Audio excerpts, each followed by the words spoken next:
about to go down. Man, Huddle Sports Network, yeah, we own this town. Mic in hand, dreams in the air. Step to the stage, what you got, don't care. Huddle up, it's time for the show. Open mic vibes, let your talent flow. Every Saturday night, 7 p.m. on the dot. Central Standard Time, give it all you've got. Don't matter if you're seasoned or just starting out. Step to the front, shout it loud, no doubt. Rhymes, beats, verses, the energy's lit. Huddle Sports Network, this is where we get fit. Everybody's welcome, no need to hide. This is a Huddle Sports Network broadcast. You can find us on Roku TV, Amazon Fire TV, Facebook, and of course YouTube. Get all your NFL news here first. What's up, everybody? Welcome to Open Mic Night. We got a new person on our. He joined our network. His name's Man Hour. Man Hour, you want to introduce yourself? Introduce your show. Yeah, guys. So hey, what's up? My name is Michael Buckheister, aka Buck. We are live Tuesdays and Thursdays at 9 p.m. East Coast time until the month of August. And then once high school season gets fully wrapped up and going, because I'm a high school coach, we go back to our 7 p.m. time Monday through Thursday, and then we do a Sunday morning a pregame show as well. Like we got our pigskin pundits. We got about 8 teams that the pundits represent, and we go in on those 8 teams, break down each of those games. Me and my boys do it, like not my boys, but like my actual boys, my 8-year-old and 6-year-old boys. We pick the games. So yeah, guys, we just have a good time. Like we post clips up and shorts and all that stuff. So if you're ever free on a Tuesday or Thursday night, come on down and talk some shit. Yeah, and if you follow the Huddle Sports Network, you'll get reminders. He's on there. He's on there. I mean, dude, I really like that you're bringing your boys up the right way, having them pick football games at 6 and 8 years old. That's fucking nice. Yeah. That's cool as hell, man. That's how you get it, bro. My dad, he's no longer with This ain't no bullshit. I mean, I started a neighborhood poll throughout the neighborhood where there's about 10 of us, and we all picked football games on who we thought would win. And at the end of the week, at the end of the year, the neighborhood, whoever won, got the bragging rights. And I started that shit when I was 13. And my dad was like, that's fucking cool. That's a great idea. Because how many of us sit around the fucking, campfire or picnic table, drinking a beer, just shooting the shit? Well, who can actually pick these games better than the next guy? Yeah. So, So Rock, that is actually one thing that we do on our show is that there are a lot of people out there like, oh, I got 17 picks right, just like this past week. Well, every week we do an NFL pick'ems on our show. It is a Google Doc. You can fill out your I'd love to be a part of picks. Well, once week 1 starts and your Eagles start 0-1, you can definitely join in because the Eagles are going to be trash. No, I'm joking. No, I don't think the Eagles are going to be trash this year, dude. I think we're going to be pretty good. I think because I've looked into my team. Love Sean Mannion as an OC. Barkley says he loves the system that's put in there. And, from what I understand the city, everybody seems to be good. And if they could teach her, throw down the middle and get it consistent, because if you really look at his passing completion percentages in 63s, he's 63%. That's not bad. Yeah. If you could get him to learn how to throw it down the middle, he's going to be a great football player. And I think the addition of Lemon was a perfect addition to the offensive trying to run. Rock, I've never heard you have such a Go ahead, I'm sorry. Well, and then just to add to that, Rock, right? We were kind of talking. Your internet sucks. Yeah, you're lagging a little bit, Rock. Let me get out and I'll come back. All right, bro. All right. Yeah. So, So Rob, so we were talking pregame show or pre-show, right? And then I told you guys, like every time we count the Eagles in, they suck. Every time we count them out, they are going to be great. And I think this year a lot of people are actually counting the Eagles out, and I think they are going to be the best team in the NFC. Like 12 wins is not a stretch for the Eagles this season. You guys can say what you want about the Rams being this super team. I think Rams are 10, 11 team tops. They may not even get first in their division. I think the Eagles are a 12-win team this season because they do got a pretty favorable schedule because week 3 they play the Chicago Bears. Like, that's the easy dub, right? And and you play the Commanders and the Giants, dubs after dubs after dubs. Like, come on. Yeah, well, I know, bro. Man. So obviously, Rob, you are a Packers guy, right? You love your Packers, and we have been kind of going back and forth, like people call it trolling per se. I'm not a troll. Yeah. I just speak the facts, and I think the facts this year is I think the Packers are going to start out slow. I see them as a 500 team going into the week 11 bye. But then after that week 11 bye, you guys may not lose another game. I mean, like 11, 12 wins is a very good possibility for the Packers this year too. Oh man, you're tough on them. I wish. I mean, I see us maybe 12 wins, but I don't know, man. My whole question is how is if LaFleur's new offense is it truly changed and he's changed his attitude and he's going to let Jordan Love turn loose? Then all right. But so me personally, I have a top 10 list of the quarterbacks that I will be releasing the July 1st. And Jordan Love to me is a top 10 quarterback. And I see Steve, Green Bay Packers.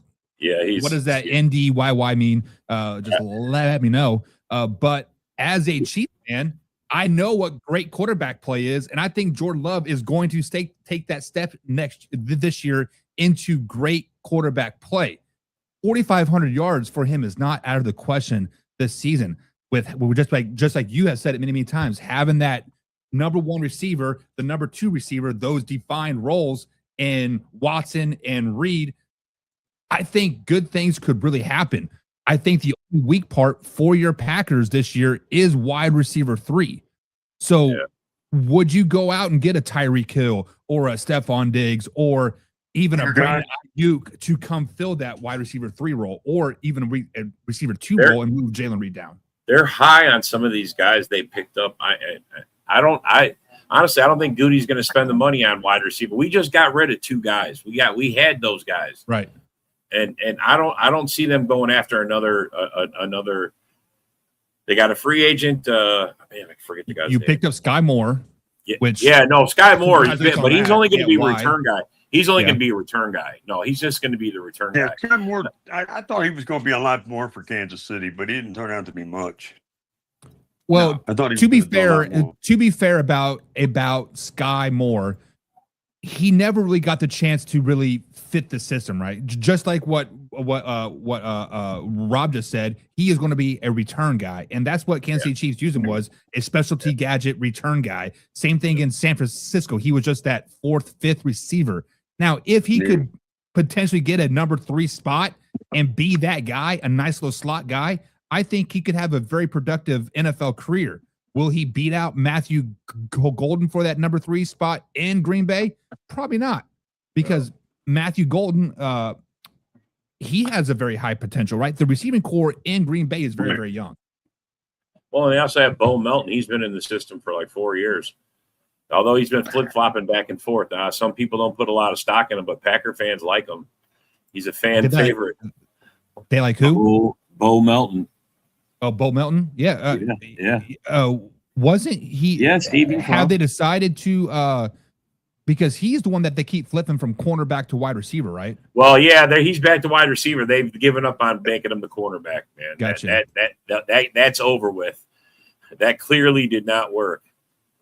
Yeah, and just to answer Steve's question here, if you don't mind here, do I have a podcast? Yes, I got a radio show that we air right now Tuesdays and Thursdays at 9 p.m. East Coast time on our YouTube channel, and of course Huddle here as well. Once August starts, we'll be back 5 days a week at 7 p.m. Yeah, no, Steve's on. You've been in the comments with Steve. He's a Packer fan on our daily show. So he's one of these guys. Like, you got a reputation with some of these guys in the comments, bro. I promise. Yeah, listen. Like, you guys can call me a troll. You can call me whatever you want, but I'm going to make you challenge I'm going to challenge your thoughts. Like, why do you think Caleb Williams is a top 10 quarterback? Tell me why. Because stats don't tell me he's a top 10 quarterback. His performance on the field doesn't really show me he's a top 10 quarterback. I mean, Why was there because because, man, he'd be going off right now. Yeah, he'd be snapping going off. He let us do a fucking NFC Championship game. Yeah, no, yeah. He knows who David is, too. He'd be snapping. He'd be snapping on Man Hour right now. So, You know what I Rock, mean? so Rock, you left and then you came back in, and Well, I was I mean, praising your Philadelphia God, Eagles. I was slacking and I could see it. Huh? I didn't hear what you said. I don't think he hears the question. Hey, Steve. Well, Steve, this is Man Hour. Man Hour. You met Steve. He's the Notre Dame guy. We were talking about the other day. Join the conference, Steve's the Notre Dame guy. Join the What was the question, Hour? I'm sorry, brother. What was the question, Man Hour? Yeah, so I was praising that your Eagles are going to be a 12-win team, potentially the best team in the NFC this season. I think they're better than the Rams. I think they're better than the Cowboys in the regular season. I just want to point that out there. Better than the Seahawks and 49ers. The list goes on and on and on. The best team in the NFC. How do you feel about that? Do you think Hurts can lead you guys to the promised land, Well, or does he need? I definitely think Hurts can lead us back to the Super Bowl. That's not the question. The question is how do we match up with everybody else? Because everybody else is not slouches. Everybody's wanting to talk about the Eagles as the best team like you just did. I'm not sold on that, and I'm the fan. They got to go out there and play some football, and I got to see what the other teams can bring too, because Green Bay's a solid team. The Rams are a solid team. Seattle's a solid team. I mean, the Rams just traded for fucking Myles Garrett, so we don't know what they're bringing defensively. Look at who crawls out of the woodwork. There's a lot of question marks yet to happen. A lot of question marks in the NFL right now. So, Matt, let me ask you this question. So you say Jalen Hurts is Justin Fields 2.0. First of all, I think Justin Fields in the right system can be a flourish top 15 Bro, he's a Bear fan. I want you to know this. He's a Bear fan. Is he a top 15 quarterback right now? Absolutely not. But let's flash back to my Kansas City Chiefs. Yes, back-to-back Super Bowl champions. Can your team say that? No, they cannot. But the Kansas City Chiefs shut down Saquon Barkley in that Super Bowl, and Jalen Hurts put that team on his back, and he won that Super Bowl. Jalen Hurts is him. Jalen Hurts is a top 10 or a top 5 quarterback in the NFL. What's up, Colin? Colin, Man Hour, Colin. I mean, What's up, I appreciate you saying that, because a lot of people don't want to hear that argument that Jalen Hurts had to be the man that had to carry that Super Bowl, not Barkley. Yeah. That was our plan, was to shut down that running game. Do not let Michigan, what Saquon Barkley had like 600 yards in those 3 playoff games or whatever it was. Something silly. I'm going to be honest with you. I don't even think he had 70 yards in that Super Bowl. No, it was less than 50, I thought. I think it was just a little bit over 50, like 52, 53, something like that. But it wasn't 70. He still had more rushing yards than Patrick Mahomes had passing yards, I do believe, though. Well, not towards the end. Towards the end, when we did garbage time, when it was 40-6, then Mahomes went out there and got 2 touchdowns when nobody gave a shit and made it look better than it actually was. What's going on, Colin? Not much. How you doing, Mr. Venus? I'm good, sir. I'm good. All right. You know what I mean? I'm sorry, man. So, Big Country, who was your team? Oh, here we go. I'll let him tell you. I am a Minnesota Vikings fan. You're a Vikings fan. Okay. Correct. Who was your quarterback? Carson Wentz or J.J. McCarthy? Because Kyler Murray's not the answer. Well, Kyler Murray's going to be the quarterback. Wait a minute. Carson Wentz is still there? I thought he was only on a 1-year contract. He signed this year, yeah. Yeah. No, he's still there. So this is my thought. Okay. This is my thought on the Minnesota Vikings quarterback competition. Whoever wins that competition, either whether it's going to be Kyler or JJ, I think the odd man out needs to be traded because Carson Wentz will be the backup. I agree. I think Kyler's going to be the starter, and I don't necessarily know if moving JJ McCarthy is necessarily the move because he's still on a rookie contract. I mean, look at it this way. The Vikings have not developed a quarterback and drafted a quarterback. Well, very little, if ever, in my lifetime. Other than Dante Culpepper, they've never drafted a quarterback to me that became a decent starter. I think Bridgewater was heading that way, but I think that injury was catastrophic and kind of derailed his career. I think they need to have patience with McCarthy, but I don't know if McCarthy is really handling this whole situation all that well. Rob knows. I talked to him. I said last year I thought the Vikings should have signed Aaron Rodgers last season because I felt like that would have, if they're going to go in that You did direction. want Rodgers. You did want I Rodgers. did, and I'm not going to run from it. But the reasoning behind getting Rodgers is with Rodgers, you know that the sands of time are going out on Rodgers. You do not have to worry about him being a problem after a year, maybe two. And then McCarthy still has a year or two left on his rookie contract. So I would have been more in on that. Bringing Kyler in, the potential for him, if he has a great season, of the Vikings possibly signing him is high. Yeah, he's going to have a great season, Connor. That's the problem. They looked and saw what happened with Darnold, and I don't think they want to make that same mistake twice. So bringing in a Kyler at 1.5 million or whatever it is a budget conscious move. It gives potential. It gives the Vikings a quarterback that Kevin O'Connell likes, which is somebody with experience. O'Connell is not proven to be able to develop a quarterback, but I also think that O'Connell gets in his own way with his play calling by not running the ball and throwing the ball with a rookie quarterback when he didn't even come from a college where he threw the ball that much. So I think they stunted his growth and they stunted his confidence pretty early on. I think McCarthy could have it, but we may never know in Minnesota. So this is the one thing about Kyler Murray that I like, right? When he was successful in Arizona, they rolled the pocket and then run RPOs. Watching the Vikings the last 2, 3, 4 seasons, they don't do that. So Kyler's probably not going to be successful in the system that you guys run unless Kevin O'Connell adjusts the system, makes that pocket a mobile pocket, roll it, RPOs, that kind of thing. And I personally think OTAs matter. OTA lives matter. Many people don't like OTAs. It's don't worry about it. It's over talk, whatever. But watching OTAs for the Vikings, they're not rolling the pocket or running RPO plays. I think Kyler is going to struggle a lot in Minnesota.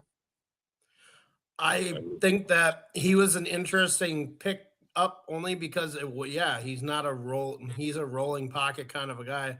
But I think this goes more on O'Connell and his inability to run the ball.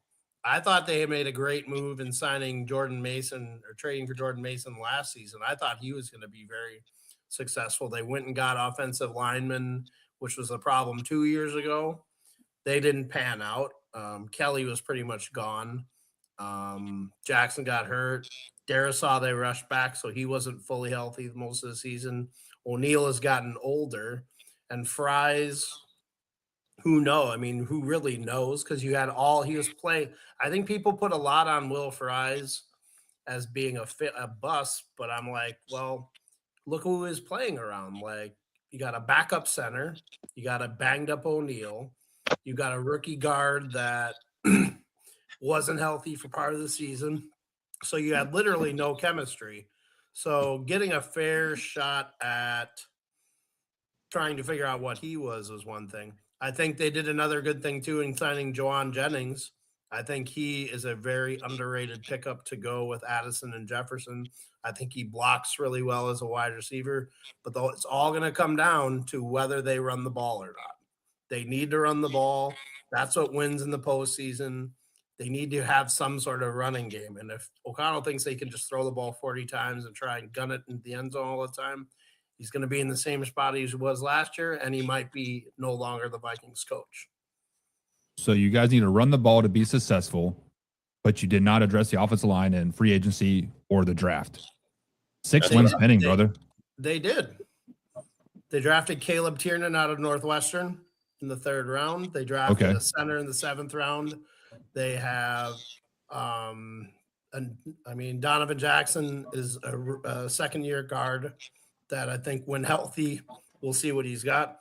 And if Darisaw can be healthy and O'Neal's still there, you've got something. But I think Blake Brandel is going to end up being the center, at least initially. So they still have, they still have question marks, but it's more of a philosophy thing. And my biggest thing too is I think that the ownership gets in their own way when it comes to creating a new team with the Vikings. Like they don't want to take a step back. They flat out say we want to be in the tournament every year because they want to make money. We're scared of resets. Part of becoming a stable franchise is kind of rolling it out, putting new guys together, creating the chemistry with young players that don't cost as much. And that's how you create a better team. I think they did it pretty well on the defensive line finally. I'm not sure. I mean, Caleb Banks, there's a lot of question about his health, but I think his size and his potential is huge. But I really like, and you can see it in my name there, Dominique Orange out of Iowa State, I think was a stellar pick in the 3rd round. And I think now you've got 2 young defensive tackles to go with. Jalen Redmond, who I think was a very nice underrated pickup out of the UFL. He is going to end up being one of the down rushers, and Levi Drake Rodriguez. So I think you've got a lot of young talent on the defensive line. Can I ask you a question about this Viking offense? Sure. Okay, now I'm just throwing this out there. You got JJ, and I'm talking about Justin Jefferson, basically outside of JSN, one of the top receivers in the NFC in the league. Okay. You could argue he's number 2. Okay. 3. And like you said, they don't really run the ball. Now, I heard you talk to, Buck there about the offensive line, which is understandable and so forth. But now I'm just asking, because I'm not a Vikings fan. I mean, thank God, me, Rob, John, we're not that stupid. But the thing is well, it's not like I grew up in Minnesota or anything. Well, the thing is, okay, for you being a Viking fan, is JJ a hothead? In other words, if he doesn't get the ball, there's been many receivers through the years that if they don't get the ball, they don't get the whatever, there's a problem. Is KOC, is there something in the backwaters that he knows that whatever? Because I think Justin Jefferson is not a hothead. I think he's somebody who he wants to have the team win. I mean, okay, because there's so many stupid rumors and reports out there that float out there about every team in the NFL. And there was all these talks that, like I even mentioned, and because I saw many times saying that if this team doesn't really succeed and excel this year, JJ, as in Justin Jefferson, is going to ask to be traded. Because is he wasting his time and that potential in Minnesota where he's like, I'm not going to get a championship here? Could he go off to that team? That team up there with that stupid arrowhead on their helmet, that team up there in the AFC West. I got a buddy over here who's a Chiefs fan, and I tease him all the time about it. And so forth. I mean, is he going to feel, F this, I'm wasting my time, if I could go to Kansas City or if I could go to New England or a team that has a potential Super Bowl, whatever, to win one, how much is JJ going to take? Because he's going to want. I mean, Jefferson has never been the kind of guy that really. He's not a me guy at all. I mean, the 2 touchdowns last year say that, right? He's a team. Yeah, captain. No, it does say that. I agree with you. He is a team captain. I think he was frustrated because he couldn't get a quarterback to throw him the ball. Like, McCarthy was a terrible passer. He wants to win. He wants to win. I mean, he does want to win, but he got paid by Minnesota. I think Minnesota in general, when it comes to their ownership group, they have no problem paying players that they want to keep around. Like, they're not cheap owners. If you produce, they will pay. And they did. At the time that they signed him, he was the highest paid receiver in the league. His frustration about wanting to be on a winning team. I mean, you say what you want. I mean, if you look at the years he's winning with the Vikings, it's been every other year the Vikings have had double-digit wins. And then one year he'll have double-digit wins. And then the next year they'll win 7 or they'll win. I mean, for as bad as the Vikings were, they were 9-8 last year. I mean, you take and I mean, and I'm not saying that they were that great of a team, but they were a Devin Duvernay kickoff return away from possibly being in the hunt to win the division. They let him run the ball 68 yards in a game we played bad, but we were beating the Bears with less than a minute and a half to go. And Duvernay returned at 68 yards, and they kicked a game-winning field goal as the time expired. And I'm not saying we were that good of a team, but that's how close it was for us being in the playoffs. And we wouldn't have, I don't think we would have gone anywhere. But the one thing that I didn't mind seeing during those times when after we had gotten eliminated was them playing some of these younger guys to see what they had. I've been saying it for years. Like if you're out of the playoffs, you want to play the young guys that you got to see what you need in the draft and what you may need to go out and get in free agency as well. So I know he wants to win. I mean, I'm not saying that he's untradeable. I think Addison is more of a tradable asset right now than Jefferson. But You you would could get more. You would get more with Jefferson. What would you You offer would. for Jefferson? You would, but I think the signing of Jawan Jennings may have spelled the possibility of them moving Addison at the trade deadline. I honestly should have thought they would have done it last year because they were already kind of in the tank. And no team that I know has had ultimate success with signing big money to two wide receivers. It just doesn't happen. Like you cannot create a winning team around that mold. I haven't seen it. I mean, if you look at Dallas with CD and George, you look at Miami with Waddle and Hill, the Bengals did sign what do you call it? Higgins and Chase Chase. and Higgins. Yeah, well, he ain't done But shit either. they were in last place. So I mean, it's not a formula for success. So I think Addison, just because of the fact that he's still on a rookie contract and he's a tradable asset because I think a team would just have to inherit him at a lower price than Jefferson. And I think No, don't skirt the answer. Well, how much would you get? What would you want for Jefferson? Minimum 2 first-round picks. Two first. So that's where Minnesota Vikings fans are getting crazy. Because if you think about 2 this, first-round picks is crazy. yeah. Because if you think about Why? this, Amari Cooper, 5 years ago, got traded from the Cowboys to the Buffalo Bills for a 4th-round pick. He was in a prime of his career still. There was just another wide receiver that just got traded for a third round pick, Deebo Samuel, right? He went somewhere else before Buffalo, though. He would. Oh, hey, look sorry, at the Browns. what's his name. The Browns. I'm sorry. The Cowboys traded 2 first-round picks for the Raiders to get Cooper to begin with. What about the one Let's receiver? rewind the tape on that one a little bit. Yeah, they did. They did. I don't think they gave up 2 to get him. And Jefferson is still only a 27, 28. So he's had over 1,000 yards every year of his career. What about the one He's- receiver? Big name. Wide receiver. Jackson and Jigwell, he got paid. He's top dollars now. That's top Yes. wide receiver. Yep. No, we would get 2 first-round picks. I mean, the value is there. It's not even a I question. mean, would you give up 2 for Jamar Chase? Because I think he's just as good as I Jefferson. would too. I would give up 2 for him too. Buck, you can help me out with this. The one receiver, I think he big name. I think where was he? You're cutting out. I think it was around when Diggs got. I think was it Diggs got traded because one team's like, We got a how first rounder for Diggs, and that Huh? became Justin Jefferson.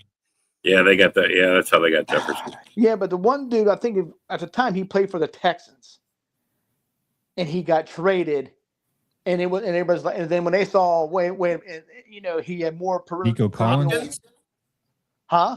Oh, Hopkins. Yeah. to the Raiders, Yeah. to the Cardinals. Yeah, Hopkins. Yeah. Hopkins. Hawkins. So the Texans at the time, their ownership was very, very That messed was up messed because up, Yeah. that's just when Watson just signed that $100 million deal, and then all the massage therapy things it came out. Hopkins got traded. JJ Watt wanted out. he got traded to the Cardinals. I think like that mid season, like the Texans were a complete dumpster fire.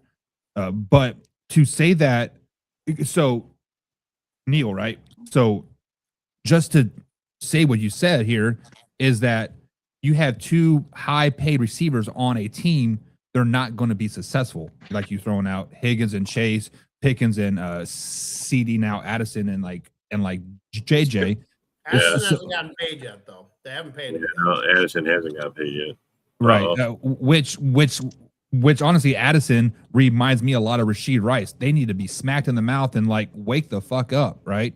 Like stop falling asleep drunk at a stoplight. Stop smoking dope. Like stop being stupid. I don't disagree with that. That's why I wanted to move him. But yeah. but as a Chiefs fan, I would give you a first round pick and maybe a third round pick for Justin Jefferson and be happy about it. Would you be satisfied with that? I would want more, but that's just me. More as in more picks or like a player? Okay, what did you guys get for Tyreek Be Hill? more specific. How about that? What else would you want? 2 first-round picks. I was very specific. Oh, 2 first rounds. So you're staying on that. You're staying on that. I would want 3. Yeah. So what did we get for Hill? We got 2 Super Bowls and a headache out of our hair. That's what we got. But what? Yeah. No, you did. You did. You did. I think it was 3 picks. I think it was 3 picks. I think it was like a second, third, and fourth round. I'm not 100% sure. And to be fair, Hill, you even said it was a big headache. There is no headache with Justin Jefferson. There is no questioning his on the field ability. There is no questioning him as a teammate. He has no off the field shit. Like he is the model. He's the model guy you want on your team. He's a leader. Why don't you guys make a play for Burrows? You know, I wish they would. I know they've been sniffing around Justin Herbert too. Or Herbert, yeah. They were sniffing around him 2 years ago before they took McCarthy. There's no shame in going after a fucking already seasoned vet that's ready to go. But I mean, that's the history of the Vikings, though. Huh? That's the history of that team. I mean, other than Dante Culpepper and a little Bro, bit of Caleb remains to be seen, but a Vikings fan. That's how the Bears have done it too. So until Caleb, I mean, that's how the Bears have done it. The Bears are even worse. So well, I know. I'm saying. Why not have the back? Caleb now? But yeah. Why not the backup from San Fran? Mac Jones, the 49ers shut Mac down Jones? every trade for him, and they just signed him to a 3-year extension. The Really? reason why they signed him to an extension because Brock Purdy is just as injury prone as a Lamar Jackson, as a Joe Burrow, as a Kyler, he's right? Wow. True. So pay 2 quarterbacks. I mean, they're paying Purdy pretty good, right? Yeah, they paid him they paid $245 million or something. Yeah. No, Buck, he's making north of 40 for sure. Now, Buck, I got a question for you. Damn. Go ahead. How is Mahomes coming out ready to play with this ACL, whatever tear, and Parsons, is going to, He's not. be sitting for 4 or 5 weeks? So, I mean, obviously everybody heals a little bit differently, right? Right. Aaron Rodgers came back from Achilles tear in 7 weeks, 8 weeks, something stupid. But if you remember right, Patrick Mahomes, it was actually, I think it was the night that he tore his knee up. He flew down to Dallas, Texas, and had that knee fixed that night. So they were in and out very, very quickly. I think Parsons sat out for nearly a month before he got his surgery, guys. Yep. If I'm not mistaken. So that healing process was already a month ahead of Parsons. Now, playing quarterback with a torn ACL is a hell of a lot different than playing defensive line with a torn ACL. Because obviously, after surgery, your legs healed, it's all about confidence. And Micah Parsons' confidence is what is going to hold him back, is because those planting and going and stuff, that's what makes him great. Running away from stopping the run is what makes Mike Parsons great. But Mahomes got to plant that foot. It is the opposite leg. So mean, bro, he he went plants with down his almost- right foot and tore his left ACL. How does the math line up with Well, that? Phillip Rivers had 2 torn ACLs playing in a playoff game against the Patriots, I think, one year. So I mean, it can be done. If you're not a mobile quarterback, you can look, bro. you can still play it. I just want to know what he's drinking. I'm Juice. old. I'm old, bro. I got a lot of Great problems semen. with me, man. I want to heal up quick. Yeah, I heard he got juice in the off season. By the way, to John Dorn, who I know posted the Yeah, that was John. That was I didn't know if you recognized. John, let me tell you something, John Dorn. You don't know what a good wide receiver is, so don't even worry about it. You know who put that up. And I don't know. This guy's calling a. I hope he's Why calling a don't flag we on the know? play. He's calling a flag on the play. He's whistling. I know It's the you second know. time he's done that. How many receivers have you guys had the last 5 years, and you can't find one that can catch a ball? I'm telling you. Or stop gambling, right? And you?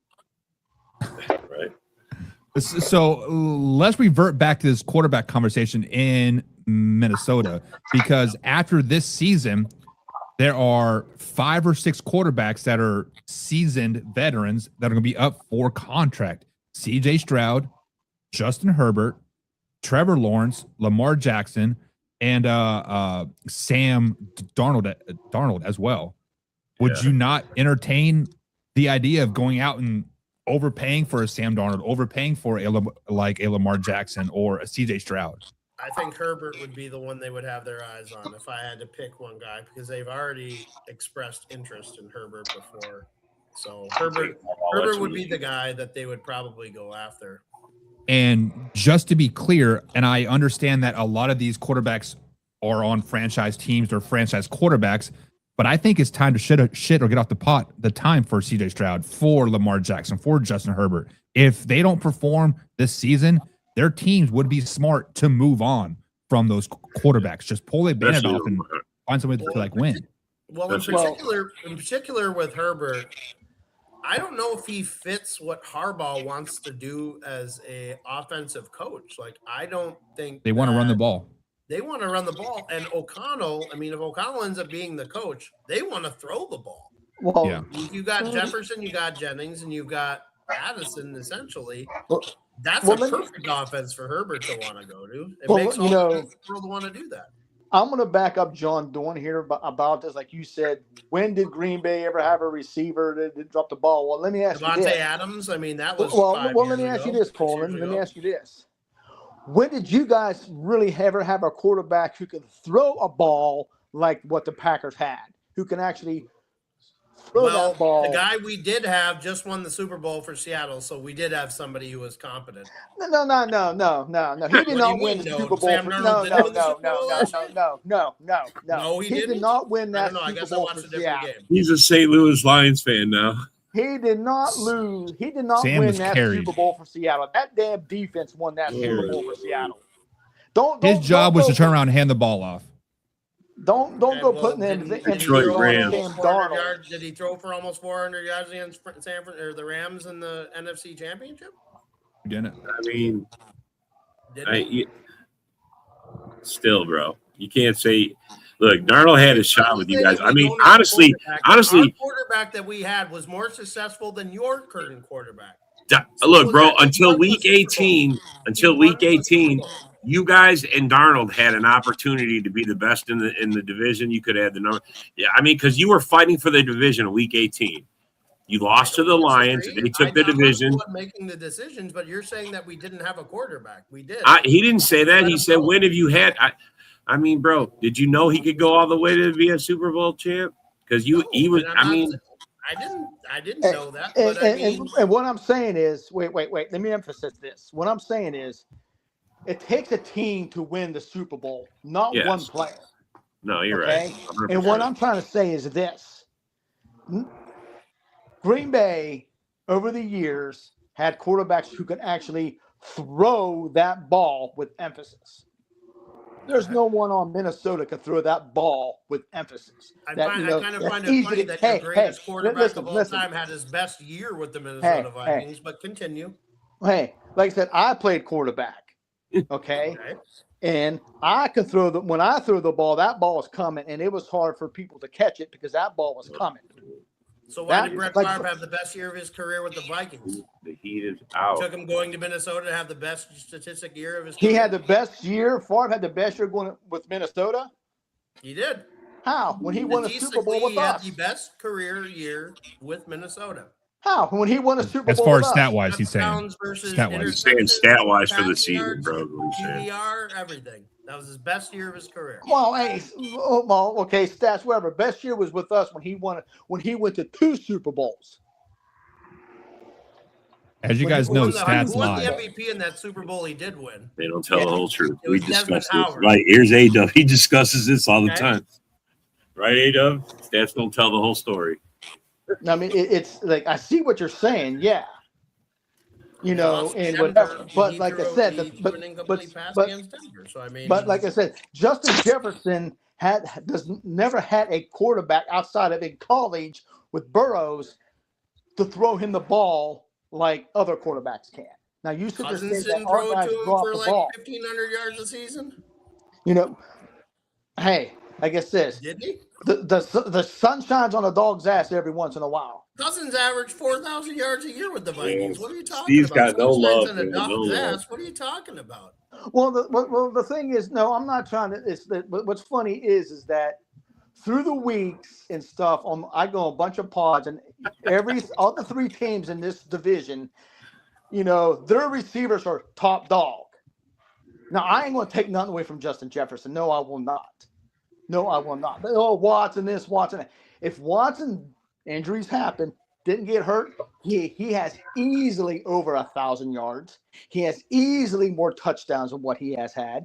And the problem is, what these teams know is when that boy is healthy and whatever, they can't cover him. He's They never can't healthy. contain him. He's never healthy.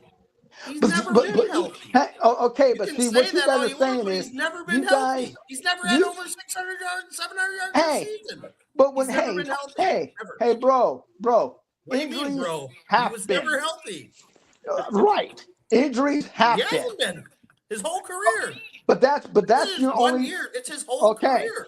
and that's your only knock is that he's never healthy. What's but a big if this knock? guy was 4 or 5 healthy. years of a guy who can't stay healthy is a big fucking knock. I'm sorry. Facts. It is. I mean, all right. We can Can't move tell me on. I'm wrong. I mean- Jefferson stays healthy and he puts up numbers.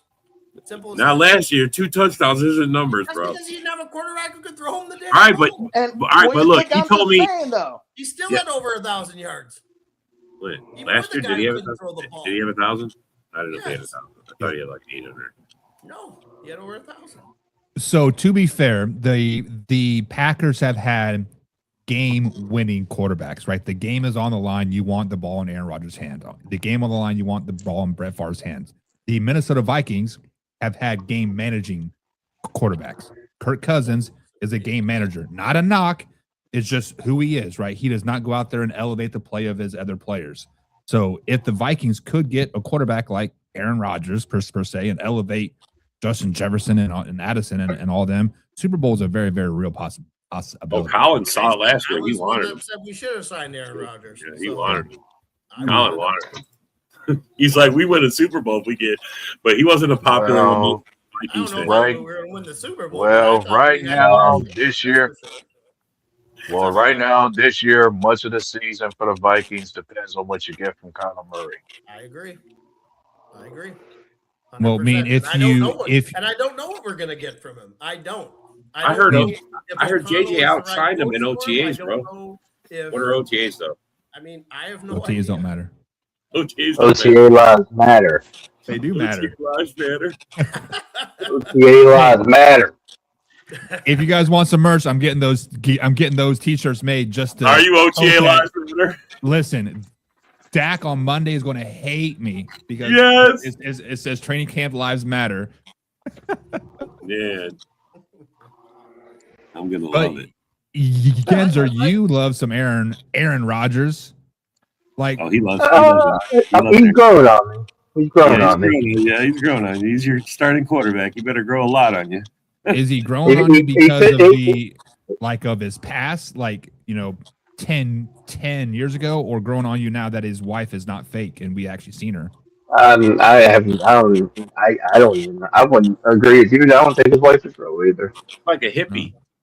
She knows how Excuse me, to. I'm gonna add a little. I'm gonna add a She knows little how too to much. make the ayahuasca drink, bro. That's what she knows how to mix it up correctly.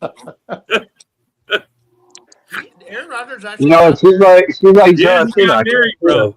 who did he get married to? I'm telling you, I she don't know. looks like. Go ahead, She's like John Cena. I can't see her. bro. No, she's like a. I mean, I've seen. She wears body jewelry. I mean, bro, she looks like she was like a shaman. And she know. I'm telling you, she knows how to mix it up for him. I don't know what to say. Yeah, I'll I'm sure post the she picture does. that when you Google it, it comes up with her. That's the same pic. Everybody's seen it. And I can't explain it. The She's Cypress a mighty Hill fine woman. smiling in as the image pops up, or No, hold on, bro. She is a what's it called? A gypsy. Yeah, light. That's Got how a she big dresses. booty. She dresses like a gypsy too. I mean, Got a ever big since, booty, and she got balloons for breasts. ever since Aaron Rodgers has left Green Bay, I think he's kind of off his rocker. Like, I don't know exactly what it is, and if he's smoking too much dope or just in with the wrong crowd or whatever. But I don't think you wanted him, Neil, in Minnesota. I think he would have brought your team down. Honestly, how much more down could we have been from last season, though? Hey, We weren't very good last year. maybe you would think about roughly what he was like with the Jets or the Steelers. And you'll see what Anybody that goes to the Jets automatically gets tainted by being on that team. So since Jet players get tainted, Sauce Gardner going to the Colts, does that taint Sauce? well, they drafted Sauce, so I mean, when you draft some, I mean, you look at Quinnen Williams and when you look at Sauce, I think that Sauce, we'll see this year what happens with him, because I know he got banged up at the end of last year. But when you look at Quinnen Williams on the Cowboys, he actually made a big difference for their defensive line when he got to that team. Like he was an impact player. So we'll see with the whole season of how these guys do, where they are, what they could be. Sauce has to be the best cornerback in the league to warrant the 2 first-round picks. Let's just call a spade a spade. I agree. Yeah, and you looking in with the Colts, and I don't think they got that. Yeah, I think with Daniel Jones, I don't know if they can recreate what they had last year. I think that was a lightning in the bottle kind of thing. You got Jonathan Taylor, who's a year older and beat up. And they just overpaid for Alex Pierce. Michael Pittman Jr. is gone. I can't believe them paying for Alex Pierce was like when I watched the Jaguars sign Christian Kirk. I was like, are you really giving that guy that much money? Are you kidding me? And now Kurtz on the 49ers is like a 5th-string receiver or something. It's hard to believe that Christian Kirk at one point in the NFL was the highest paid wide receiver. That's just I agree. So what's going on, fellas? What's up there, bub? Yeah. What's up, Matt? You expect things to change, bro? You ain't been around a while. Everybody say hi to Matt. Matt's another Bear fan. He ain't been here in a while. What's going on, broski? How you been, bro? I don't know, man. I'm just listening to you and your boy Steve here try to shit on Justin Jefferson while trying to pump up that bum Christian Watson. I didn't say nothing. You didn't hear me say anything, you guys are bro. talking so much shit. That's what open mic night is about, bro. Steve, what's it say underneath my name, Steve? Facts don't care about your feelings, Steve. Guess what, Steve? This guy you're trying to pump up. Well, if he stayed healthy, if he would have played a whole season, he's been in the league 4 years, Steve. He hasn't played a full season. Guess what, Steve? This guy you're trying to pump up over Justin Jefferson, career high 620 yards in a season, and he played 15 games that year. So you know what I mean? Like, what are we doing tonight, fellas? Well, what are we doing? Well, Kirk Cousins has thrown for over 4,000 yards 7 times in his career. Steve, you're trying to shit on him too. Like, what are we doing tonight, bud? Oh, it doesn't show the whole thing. Well, we have more than one guy to throw to. No, you don't. Your receiver core fucking sucks. You have a fucking 620 fucking yard career high, $30 million fucking year wide receiver. Are excellent. Hey, guess what? Excellent. Hey, guess what? Roma Dunze both seasons had more than Christian Watson's career high. It's called a fact, buddy. Look it up. Read underneath my name tonight, Steve. What's it say? That doesn't mean shit. What says under your name. The facts don't mean shit. I'm just gonna sit up here It like a does. Packer fan with my buddy Ron, and we're just gonna say Justin Jefferson sucks. Open mic just got good. And Christian Watson, if I only had a dream, if I could, Hey, bro. Well, that's listen, your argument, Steve. Dreamland is Fantasyland is your argument tonight. No, we don't have. Look, I'll agree. We don't have an hey, argument. We don't have your an argument. team. Well, look, the Bears ain't going to do this year what they did last year and squeak through. All right, Steve. Loveland is a rookie. Has had more receiving yards in a season than your boy Christian Watson after being in the league 4 years. What are we talking about, Steve? Holy shit, Zone wants in too. Everybody, the show always gets good at the end, man. I swear to God. Zoe sees Steve come on in his chat and say stupid ass shit. So Zoe probably wants a piece say too. Stupid ass shit every week. No, like what? Name To be something. fair, Well, Yeah, exactly. Don't think too hard. Pods. You're gonna blow a brain cell. No, I see you in many pods in the thing. You're gonna blow one of your two brain cells. Look at this. Don't think too Flipper hard. showed up. All right, Flipper showed up. The one that didn't even want Cale Williams. Flipper showed up. Ha ha! What a fucking bust of a fucking quarterback you got. Fucking Flipper. You didn't even want fucking Cale Williams, you fucking Flipper. I didn't want Caleb Williams. What's that have to do with anything? He's a quarterback Well, now. he's the best quarterback in the league. Well, here's some more. I never said he's the best quarterback in the He's league. the but Mr. Iceman that throws 5 interceptions in a fucking playoff game. Hey, Dorney And then a fluke lucky fucking season. He never said that, John. Dorney Park. I mean, see, Fucking you Bears, seem like to make shit up in this live. fluke lucky season. Hey, Dorn, Oh is the my sheep God. raffle closed? And you got The sheep Flipper. raffle must be The person closed. that didn't even want Dorn's Cale feeling Williams. good. Now he's the best in the league. Hold on, man. Let's call mute. Hey, Dorn, how does it feel ever since you paid Jordan Love? He hasn't even thrown for How does it 3,400 feel? yards How in a does it feel season. that we go to playoffs every year? Hey, And you guys every Dorn. 10 years? Hey, I'm just Dorn, wondering. how does it feel? Why that is it every we're the only team in that the only goes to division has playoffs won every the year? division more Because recently we have the than best Packers? roster. We have the best quarterbacks. We have the best receiver core. We have the best defense. We have the best of everything. Because we know how to manage a fucking team. All right, Rob, you got to mute Dorn. I know, You gotta John. mute One Dorn. at a time, bro. You could go back and forth. Just So, go back so and Dorn, forth. how does it feel that every team in the division has won the division more recently than the Packers? And Jordan Love hasn't. How does it feel? How does it feel fucking getting owned by fucking Jordan Love? Hey, broski. Huh?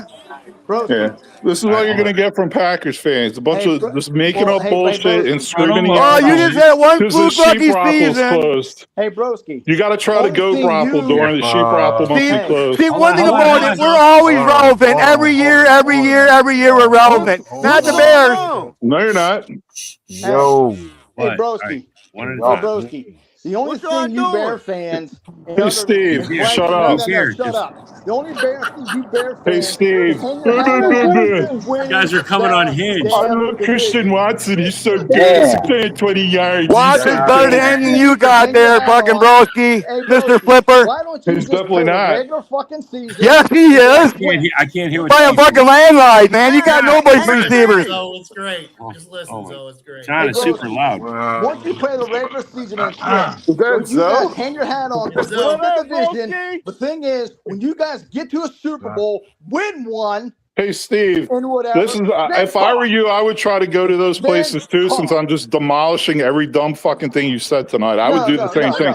Zoe, All what's that up, you man? have to- all you What up, guys, broski? How you you guys feel? win a division. Zoe, they're you guys trying to come out say of the that woodwork Watson's and better than brag Justin that this guy Jefferson, and is, Justin this, Jefferson's whatever. trash. And Your team Jefferson has Justin not only had done 2 fucking shit. touchdowns last year. What the fuck is that gonna do a team? Hold on, wait. Hold on, wait. yeah, That's Y'all true. said Christian Watson is still better than Justin Jefferson? I don't think he's better. that's what No. they think. That's what they Nobody think. said Yeah. that. I didn't say that. Like, Neither hey, did hey, John. hey, John didn't Neither say did that. I. hey, Neither who did runs the I. panel? So Like, don't what Yeah, even we agree doing J-Dub with didn't it. tonight? say that. Steve said that. Steve was Yeah. Hey, Steve was Steve, arguing. Yeah. like Whoa, Steve, whoa, what whoa, we whoa! doing? I did Well, I not don't think say he was saying he was better better. than I just think Justin he was Jefferson. arguing. He was We just arguing. said. I did I not think say Justin he was Jefferson's better on than his Justin downhill, Jefferson. though. I'll tell you that. I don't know I about What? didn't that. say he was better Hey, than what we doing on the Justin panel Jefferson. tonight? Like, are we Hey, talking football or nonsense? no, you I got We're you really trying got to think talk that to. Justin football. Jefferson We're trying to talk is football, but actually on a everybody getting decline. offended here. You guys got to chill out, man. You guys got to toughen up a little bit. I swear, man. We're just talking. Good, Hey, man. facts over feelings. Watson is Take better a than shot. JJ. Jefferson saying Take a that he's shot. on a downhill slide. Accept it. I don't know what you're talking about, but okay. Oh, here we go. Wow. Here we go. Wow. Man's gonna get I his dig can't, in. I can't, I can't fuck with this conversation. I Oh ain't yeah. gonna lie to you. That's okay I because ain't got no JJ is not comment. even the best receiver in the NFC North. Who? St. Brown's that answer. What? St. Brown. Yeah, Oh, he hey, says St. man, hey, Brown's. listen. St. Brown's the Hey, best. hey, listen. On that note, shout out to the panel. I love your channel. And on that, whoever said Justin Jefferson ain't the best receiver in the NFC North, I'm out of here, man. Y'all just talking. That's Manhour. Manhour's a Chiefs fan, bro. You ran him off, bro. I'm just saying that. I'm just saying that St. Brown's better. I know. I heard you. Yeah, Bro. he's definitely not better. In what way is he better than Yeah, Justin? there's no chance in hell that I St. mean, Brown is better. You can argue He's it. a fucking slot receiver that can't make a big play. Justin Anytime you Jefferson's kiss a your fucking brother, big play waiting to you are happen. the best receiver in the NFL. Period. Wow. Here You it guys goes. didn't hear that? No, Mitch is gonna be all over you, bro. Watch out. St. Browns used to kiss each other, and that's how they got their punishment was to make out with each other. That's why they're great in the NFL. Went somewhere I wasn't expecting. Mitch How was do you getting know his that? argument off. saying that St. Brown's better, and he's a Lions fan. Come on now.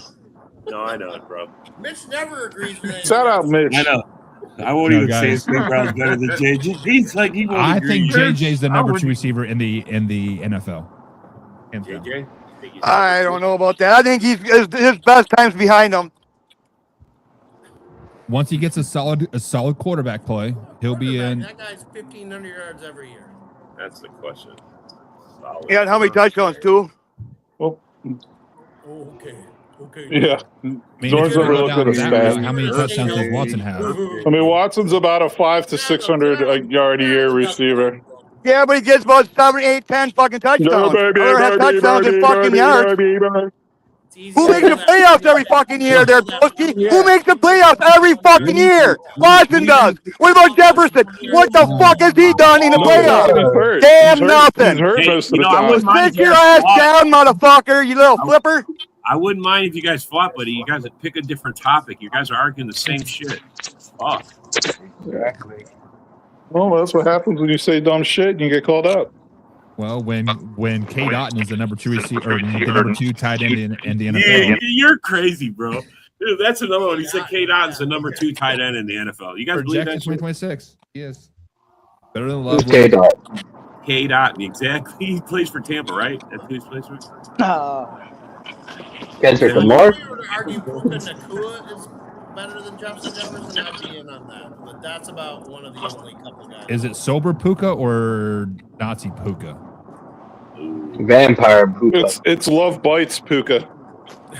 Love Yeah. bites, I don't- love bleeds. Pukala. I don't see Puka as a top 10, honestly. What? Pukala. What? You're crazy. I do. No, Yeah, Top 10. You got- I you do. got He's top 10 all day. JSN, you got CD, you got JJ, you got Jamar Chase, George Pickens, St. Brown, AJ Brown. Neighbors. Crazy. Pickens is I the don't know. best number 2 Neighbors- receiver in the Neighbors- NFL. Neighbor's going to be out for I hear. He's gonna I didn't say start the pub. neighbors. Who said neighbors? Jefferson, Chase, I did. JSN, John did. Oh. maybe CD over Puka, but I'd argue Puka Ooh, over. someone says zombies ate my neighbors.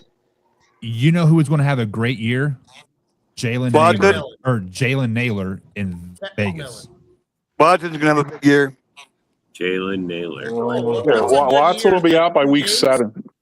No, that'd be fucking Caleb Williams because he's on the cover of fucking Madden. Well, That Probably curse, be you out. know. He'll probably be out.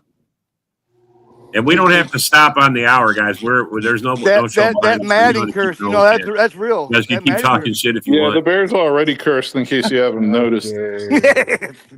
Yeah. Talk shit about any Browns We got losses. Michael Parsons and what's it? Tucker Kraft. They're going to enter the three-legged race together. Yeah, they'll You think probably they'll come in win first? too. You think they'll come in first? They'll probably win. Bro, they're still faster than anybody you got on your team. So Yeah, stop, sure. broski. Okay. Robbie. Fuck it.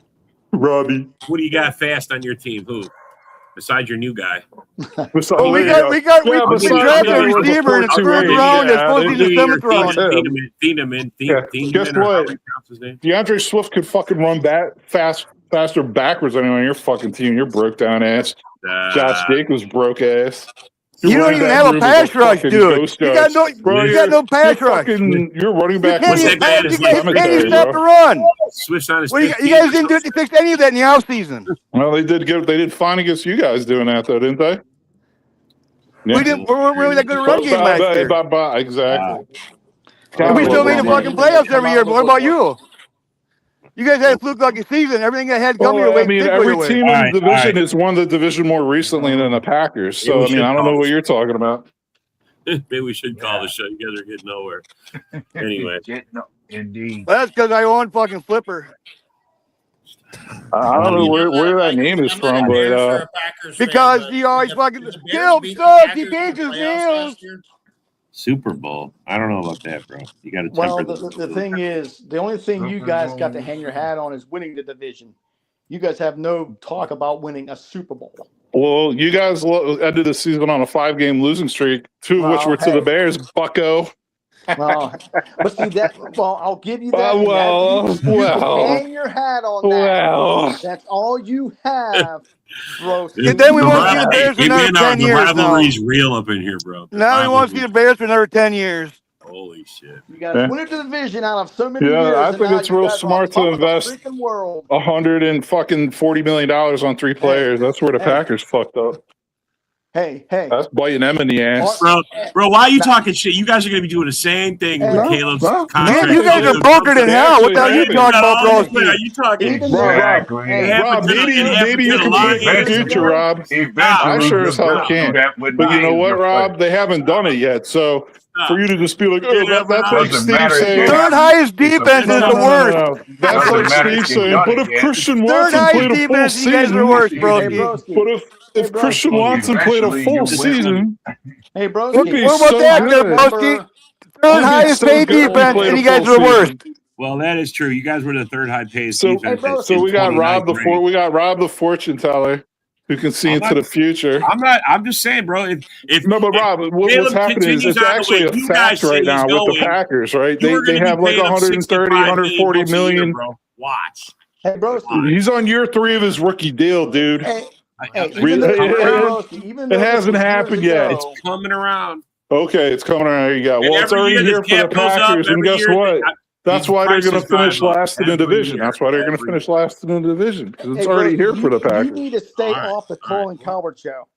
I'm glad we got this on. I'm glad I keep this. You're glad you need to stay off that Colin Coward show because I know that's where you got that from. The who? Okay, so as a Chiefs fan, you guys dogged us a lot 2 years ago for winning 10 one-score games. The Bears won 8 one-score games last year. I think there were 8-1 in one-score games last year, if I'm not mistaken. Something like that. That sounds close to being right. Don't you think that is going to turn around this year? Well, the Bears, and this is like revisionist history stuff too, because people are like, well, the Bears should have won this game by that much. The Bears were underdogs in more games than they were favorite last year. They were coming off a 5-win season with a first time head coach and a second-year quarterback. So they weren't really expected to they weren't favorites in games last year. I mean, you can go look that up. No, you're right. So it's like they got to figure out how to win first, and they did. So we'll see if they can build off it. I mean, I'm not looking at their schedule like it's a tough schedule, but I'm not going to be like, oh, it's so rough compared to what it could have been. It's really not. I would say the NFC North as a whole has pretty easiest schedule this year. Dude, it's not nearly as bad as it could have been for all this hype with the Bears are going to have the toughest schedule. It's like, guys, Playing the NFC South helps a lot. I still does. say that whoever comes out the healthiest is who's going to win the division. So not the I mean, Lions. that could be true. Not the Lions. Dorn, you finally said something that makes sense. Congrats. That makes sense all the time. You just can't fucking handle the truth. That's the thing. You know what I mean? I mean, just because you guys only make the playoffs every 10 years, I mean, come on, broski. No, we got trends. We got it. Like I said, the Bears are cursed. So that Madden curse kind of offsets the Bears curse, and I think It it could cancels be. it out. That could That's be. what yeah. I think. That could So be. let me ask you guys this legitimate question. Try to take homerness out of it, right? But the NFC North love. I think all 4 teams from the NFC has a real chance of making the playoffs this season. Do you guys agree with that? I mean, Not all 4. And every, Well, I look at it like this. every team in the I'm not NFC sure North. on Detroit, but The West had 3 teams last year, and the North had 3 teams a year before. Yeah. I don't see the Cardinals getting in.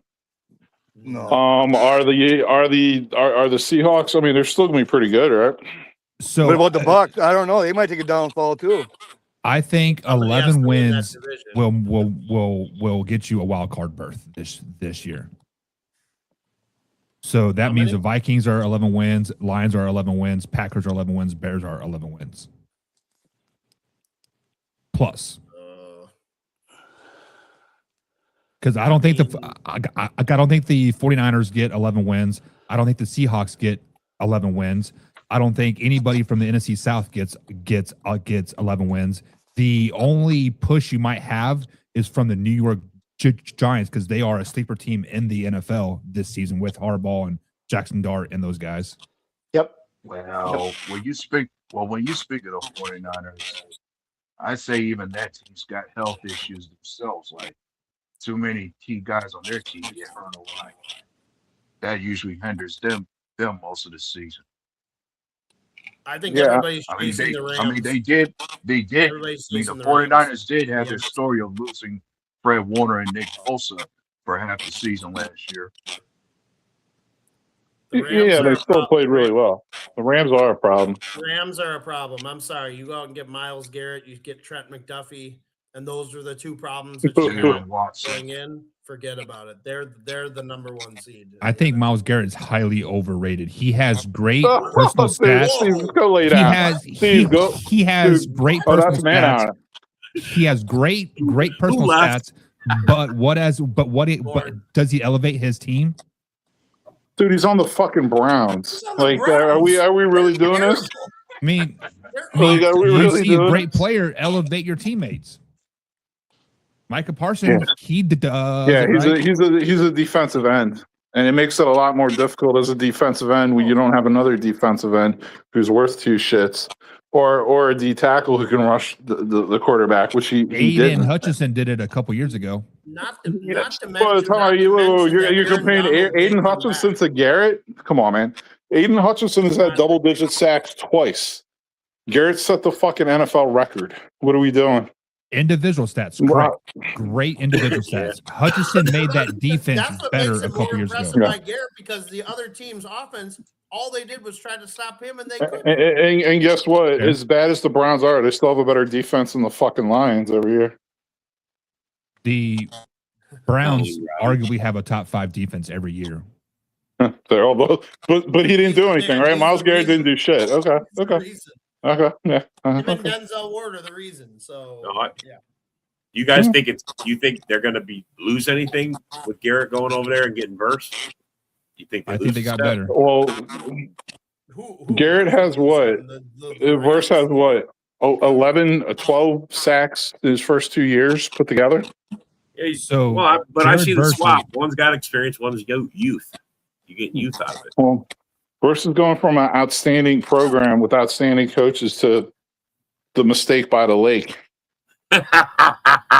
Jared First was the I mean, the only we'll player see in if his first 2 Jared years can that had 150 hold it down pressures. like Garrett used to while he's there. Something's telling me he's not going to be able to. Time will tell with Verse, but Garrett, I mean, that's undeniable. I mean, that guy's he was NFL MVP. I mean, that guy is just unreal. He's unreal.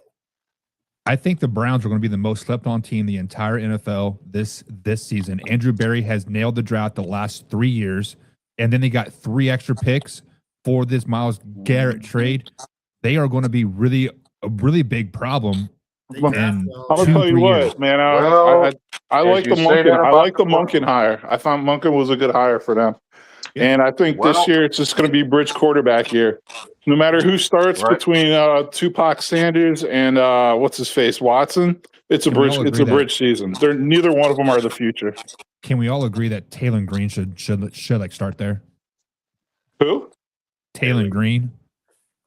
I mean, if both the They other drafted guys him get in the hurt in the third or fourth seasons round. and the Yeah, I tight mean, if they both break their legs, sure. What are you saying, A-Dub? Yeah, I was gonna say you mentioned the QBs for the Browns. I was gonna ask, how much can you trust them to carry that team for a full season? You can't. You can't. So I know. that was their number one problem is their quarterback. Well, that's what I I'm saying. They're know- it's a bridge quarterback season for them. Like it is what it is.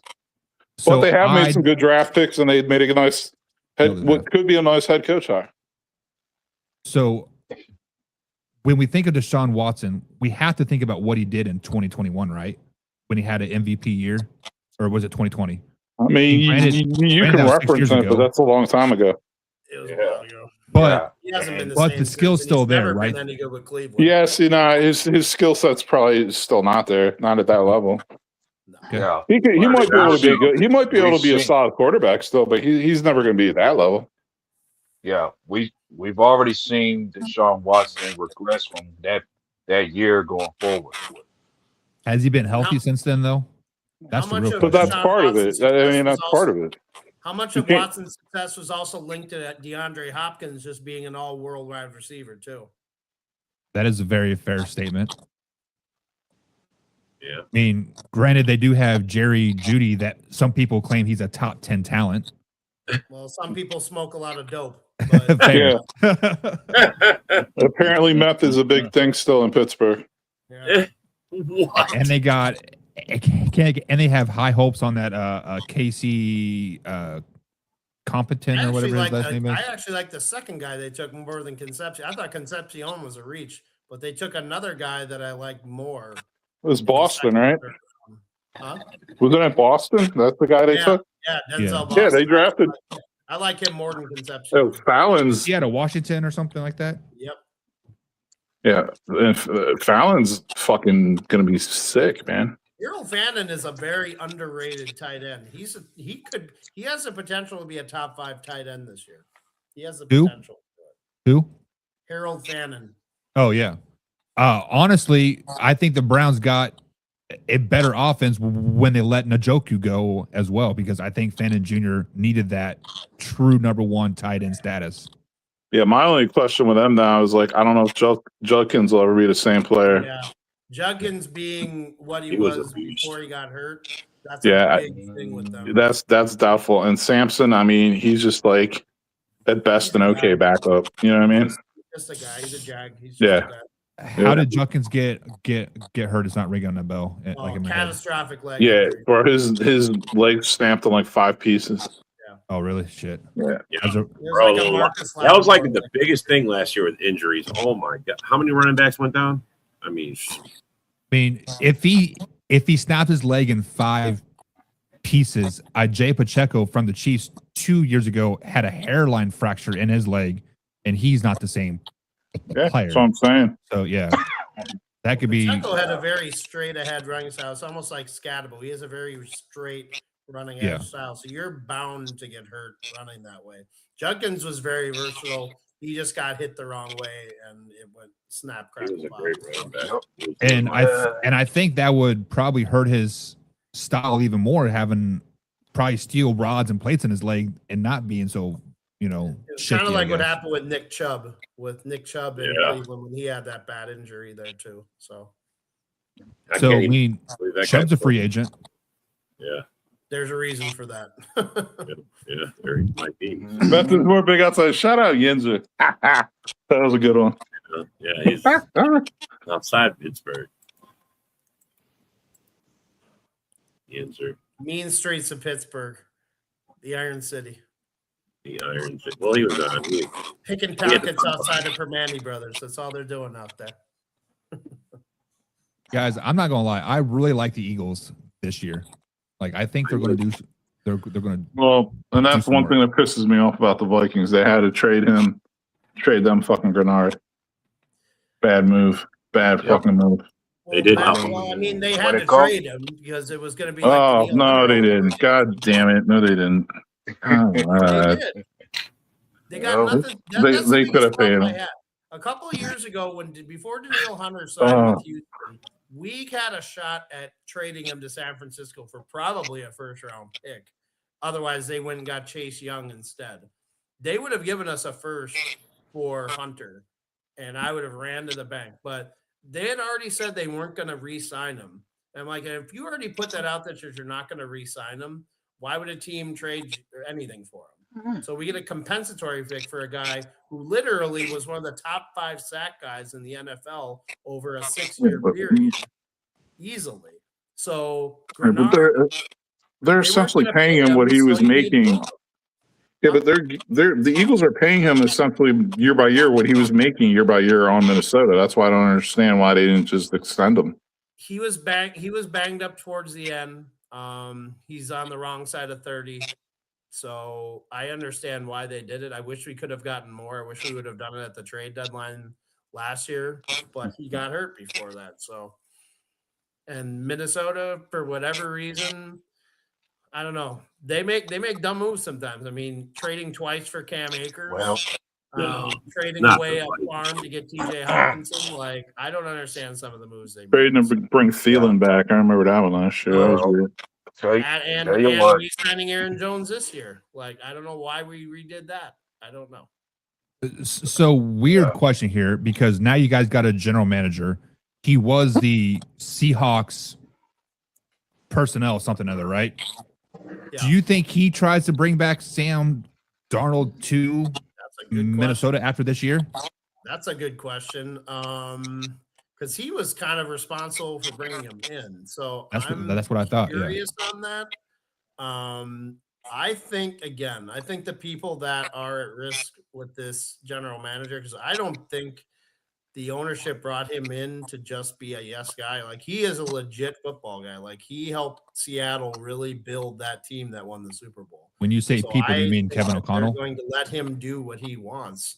And I think O'Connell and Flores are on the block. Like, if they don't do they're out. He's not the general manager in general because they didn't pick one at first. And that's another thing with the Vikings I've never understood. Like, why would you go through the draft and free agency without a general manager or a lame duck general manager? That didn't make any sense to me. Like, hire this guy before the draft and hire him before free agency. Yeah. And then he can start putting his stamp on the team then.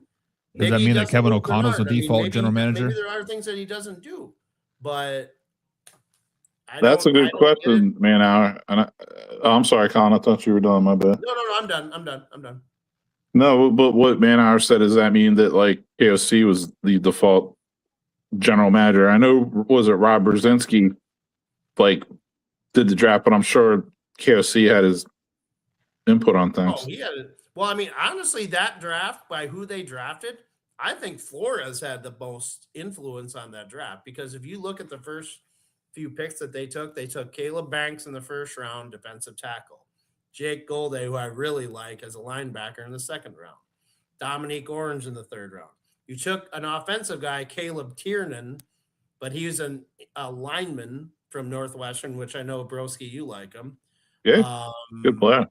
And Jacoby Thomas, the safety out of Miami.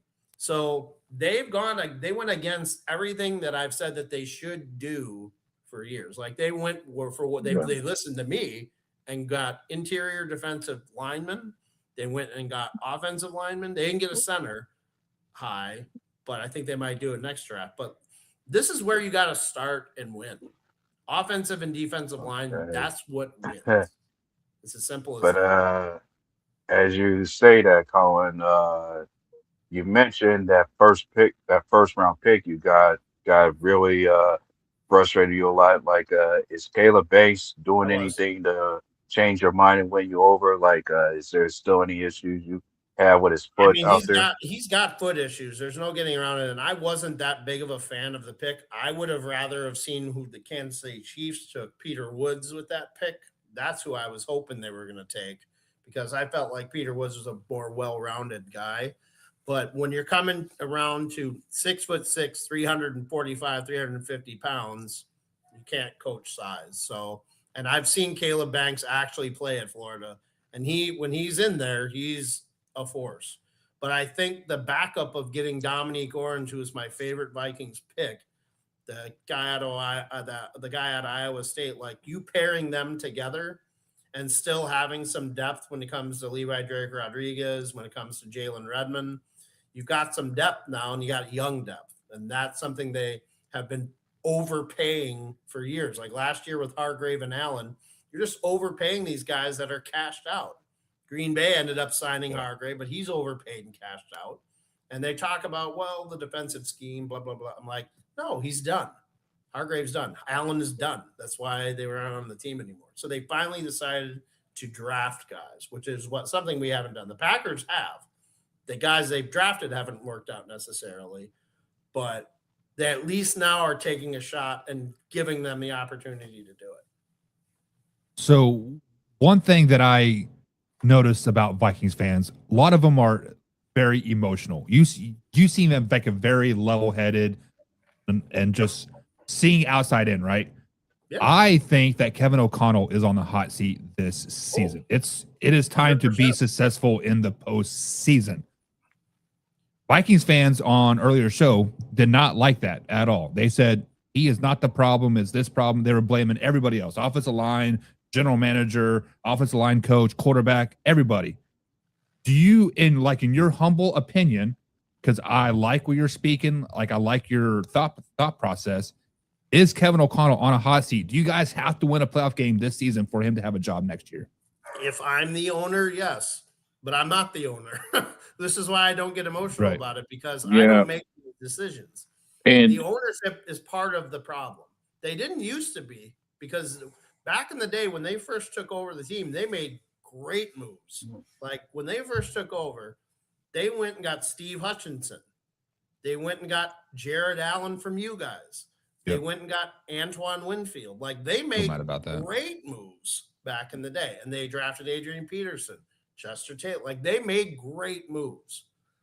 It's like they got older, they kept going on, and they're like, well, we know how to spend guys. But they tried kind of pulling the Jerry Jones and being like, well, I'm the general manager. I'm going to start making these moves, and this is the way I'm going to do it. And they maybe aren't outwardly saying it, but you can tell by the moves that they make, they're the ones that are telling them, okay, we want this, but we're not going to say we want it, but we want this. And you know what else? They're okay with just being in the playoffs. They're okay with it. I'm tired of that. Well, and here's another thing too. Like when they just hired Teasley, when they had that press conference with him and what's his face, what is it, Wilf, the owner? Mark. Yeah. So he even said, like, Teasley, basically everyone in the front office is like reporting to him. But if someone's going to get fired, the owner is the one who fires people. Meaning, I took that as like Teasley can't just fire KOC. So my thing is this: so like most fans, and especially fans of like other teams, I think outside looking in, it's like I think we would all think that KOC should definitely be on the hot seat. But something's telling me he's actually extra comfy. Like I think KOC. He just signed that contract extension, I think it was the beginning of last year. So it's like, dude, he might actually see that thing through to the end. Like he might be, I kind of think he's like sitting back with his legs up his feet up on the table. Like he's just really comfy. Well, here's the thing that I think he needs to understand. And yeah, I don't disagree with that. But on the same token, you got to practice what you preach. Like you talked about how you wanted to get offensive linemen in, you wanted to get a running back that could get 4 or 5 yards. And then as a coach, you ultimately have the choice of how you distribute these players that the ownership goes and spends a bunch of money on. If he's not doing that, if he's proving that he can't run an offense and because he bitched about how at the Rams playoff game 2 years ago, we couldn't block on the interior. We couldn't run. We couldn't run at the goal line. So you go out and get Jordan Mason. You go out and sign a guard. You go out and sign a center. You go and get interior defensive linemen. Like the owners are willing to pay, but it seems like the people that are personnel people aren't really paying attention to who you're bringing in. I think 2 years ago, when they made the playoffs, they got really, really lucky with Grenard, Van Ginkel, Shaq Griffin, Stephon Gilmore. They had all their free agency moves hit. Like they hit like gangbusters. So I think that they felt fat and were like, oh yeah, we can do that again. And just traded away draft picks. And I think re-signing TJ Hawkinson was a bad move. I think that Kirk Cousins re-signing was a bad move initially. And I'll never say the Jefferson thing was a bad thing because he's a team leader. You got to pick your like 3-4 guys that are like, we're going to build this team. And these are the guys that are the foundation of the team. They drafted Jefferson. He's been stellar. Like, I have zero problem with them paying whatever they want for him. I think Addison has been a problem, and I feel like they need to move Addison. Like, if Matt Addison starts having a good start to the season, let's say the team isn't successful, sell while the value is there. Sell him to New England or sell him to the Bills. Chiefs. The Chiefs. Look, he's like, I'll take him. I'll take him. Do not sell him to the Chiefs. I would take a second round pick for Addison. I mean, we drafted him in the first, so I'd take a second rounder for him. I'm a very realistic Vikings fan. I'm a very, very realistic Vikings fan. I'll give you that. No, we haven't won a Super Bowl. We haven't been to a Super Bowl in my lifetime. We've had some great teams over the years, but we've not been to a Super Bowl in my lifetime. I want us to build the interior of the offensive and defensive line. I initially want us to be able to develop a quarterback. I don't know who, but develop a quarterback. But I'm not sure if KOC is the guy to do it because I think he relies highly on veterans at the quarterback position. He's a failed NFL quarterback. And I like him. Like, I like what he's doing. I'm not completely giving up on O'Connell, mainly because he's never been a coach and he really wasn't a play caller with the Rams. I mean, say what you want. McVay was the one making the calls. So I would say that speaking of veteran QBs, maybe hopefully learn from himself a little bit. Yeah, speaking of veteran QBs, I think we've seen how successful KLC can be with veteran QBs. Like we saw it with Sam Darnold, and we also saw it with Kirk Cousins. Yeah. I mean, they won 13 games with Cousins. They won 14 games with Darnold. So all you need is a game managing competent quarterback, and like the team's there. The guy who can comprehend that complicated fucking offense and sit in the pocket and make throws. I think Herbert would definitely, if things do not go right this year and Justin Herbert is a free agent, I think that will be their number one target. I would love to see Burrow, but I think Herbert is the more realistic option. So I know you don't want to hear this, but Carson Wentz is a veteran quarterback. He's a competent quarterback. Before he blew out his ACL, 7-8 years ago, he was the MVP quarterback. He's the reason why the Eagles were that Super Bowl team. It's what Nick Foles, yeah. And he was a great backup to Patrick Mahomes a couple years ago. Carson Wentz could be your Sam Darnold or your Kirk Cousins. I don't understand why people aren't. Man, I go on other Vikings channels, and Colin Mayer may not have heard me say this on other channels that like out of all the quarterbacks on the Vikings roster, he's the one who actually is the best fit for KOC's system. Wentz. Probably. Yeah, absolutely. Yeah. And he fits the profile, kind of like, middle-aged to getting older kind of quarterback, looking to try to rejuvenate his career. Like, that fits KOC's mold, too. That's why I also said Justin Herbert would be the guy they would really look at. Or maybe Carson Wentz is somebody that J.J. McCarthy could develop and learn underneath. Well, that's my thing. Whoever wins the starting job, the other one's out of there, and Wentz is going to be the backup. So, if McCarthy wins the starting job, Murray, there's no chance in hell. Murray's just going to be like, cut me. There's another team that will pick me up. Yeah. and it's only $1.5 million. The Vikings will be like, sure. But if Murray wins, McCarthy's going to demand a trade. Like, I don't. Obviously, hindsight's 2020, right? But after Sam Darnold's first successful year in Viking land, the Vikings should have traded JJ McCarthy then. Value was still high. Yes, he was coming off his torn meniscus. We're going to give him a first-round pick. That's why not pull that trigger? Damn. Why not pull the trigger? Yeah, it's just silly. I wasn't me. I mean, oh yeah, I know. Yeah, I would have gotten I would have taken a first-round pick for him. Hell yeah. Well, there's a reason why Quezzy isn't there anymore. Yeah. He's a genius. What are you talking about, Broski? He's a genius. See, He's a real Albert freaking Einstein, huh, Rob? A real. We got to worry now. They got a real competent guy in there, maybe, to running the fucking show now. Well, Broski, how do you feel? Okay, let me ask you a question, Broski. How do you feel about Ryan Poles? Because I feel like really the guy that stirred the drink for you guys was Ben Johnson. So how do you? I totally agree. So here's my thing about Poles. I'm not really a fan. I think he's done more bad than good, but that might be out. That might not be true. I might actually just pull back what I just said because he sucks at the draft, right? Yeah. He sucks at most of his free agent signings. Like he'll focus on the right positions that they need to sign. He'll just sign a shitty ass fucking player. The third guy. I mean, but a couple things now I'll say that I like about him.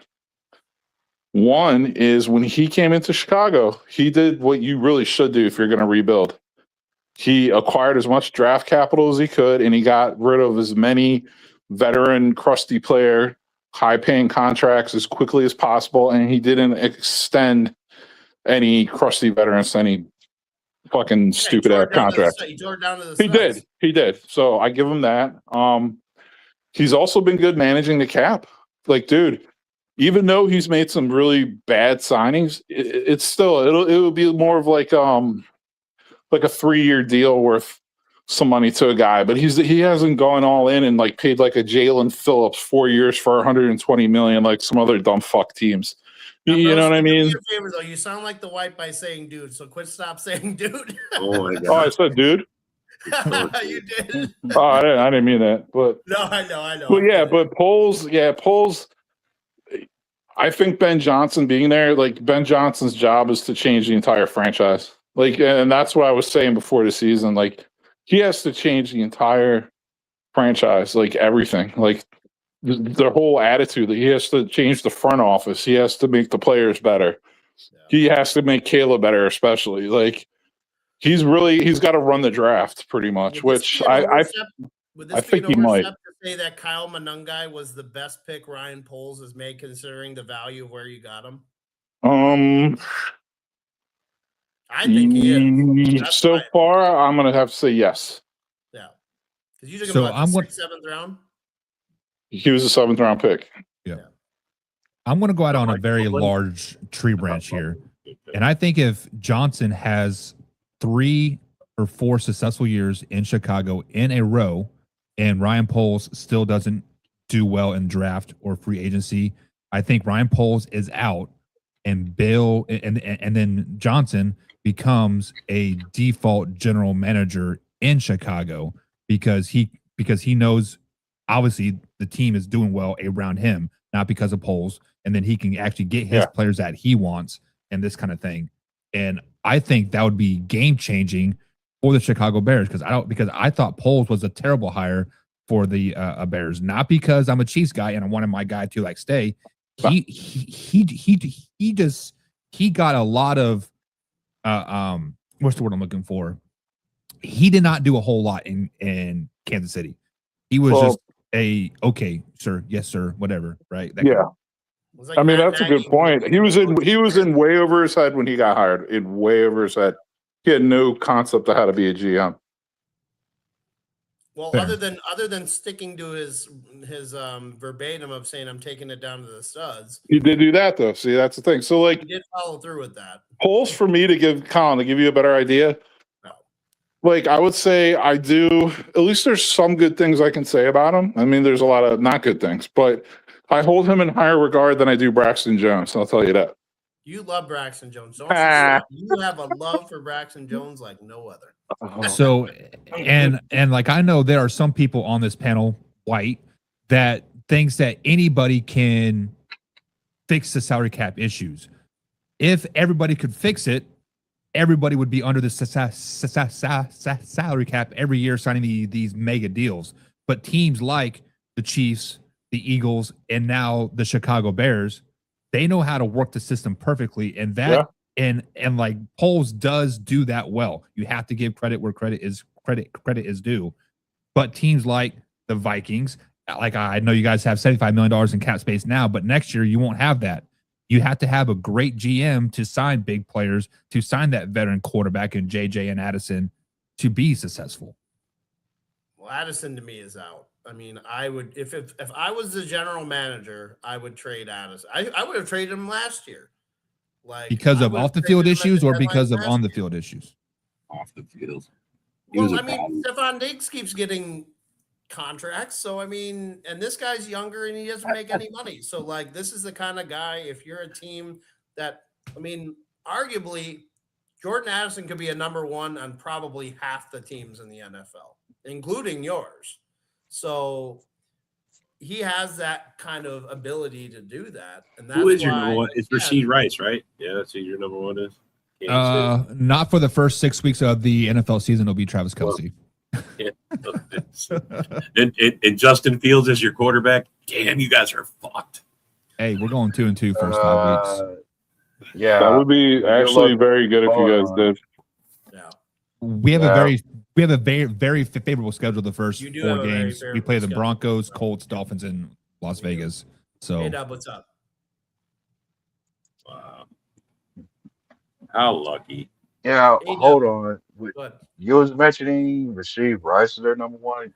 Like who? I was just asking if like, he's their number one. Yeah. Well, hey, he is the name the receivers that the Chiefs got now, as far as their top three, you got Tyquan Thornton, Xavier Worthy, and Rasheed Rice. Who would you say was I the forgot number one? about Worthy. say that again. Who would say is the number one guy? Thornton, Yeah, you got Worthy and Rasheed Tyquan Thornton, Xavier Worthy, and Rasheed Rice as your top three receivers in Kansas City. Right. We need a number 2 receiver. Xavier Worthy's not a number 2 guy. He is a slot guy. Who's more likely Thornton, to go, Tyreek Hill or Stephon Diggs to the? I do not want Hill back in Kansas City. I don't want him. No. There is a reason why we won the Stephon Super Bowl Diggs? after he left. Diggs? I would take Stephon Diggs. Yes. I don't understand why the Patriots let him go. Yes, he choked out his chef and had 2 baby mamas at the Super Bowl. Whatever. I don't care. The man had 1,100 yards. Man, I completely understand why they let him go. Well, when it comes to the Patriots, I think they're comfortable with their new number one out there in AJ Brown now. Yep. Well, to be fair, they released him like 2 days after the Super Bowl. So AJ Brown wasn't their guy, and they went and got your guy, Romeo Drops Dobbs, thinking he was going to be a game changer. Well, I'd say they were smart. The guy I feel like the Patriots let go or might not be signing, I actually like, and that's Kayshon Boutte. I like that guy. I mean, I don't know. I think he's a good receiver, but so there are several receivers. Sorry, A-Dub, go ahead. Yeah, when it comes to the Patriots, like, yeah, they got Dobbs, but I found myself laughing at the kind of contract they drew him up for because I thought it was an overpay. Agree. Sure, we let him go, but when it came to the contract, I saw him get in New England. It was like good for Green Bay to let him go because we certainly weren't going to give him that contract. And that to me was an overpay for a guy who's not even a true number one, a complimentary receiver at best. So, right. Would we all that's agree what you though, want. that Alec Pierce was the biggest overpay of the year? I agree. Yep. Alec Pierce. I can agree. So just to go back to the Kansas City wide receiver core thing, yes, Tyreek Hill is out there. Yes, Stephon Diggs is still out there. But there are two big names that are out there that are not being spoke about enough, I don't think. One is Debo Samuel. He is still a Debo free agent. Samuel. Why the Commanders are not signing him, I don't know. And we all know Brandon Ayuk is going to get traded / cut from the 49ers at some point. So I'll be happy with two of those guys too. Brandon Ayuk with a 20-foot pole. Well, why is that? No way. He is a bobble big catch away from being in the UFL. That guy, they overpaid him so bad for one good season. Like I would not. I mean, he literally talked himself off a team that gave him money.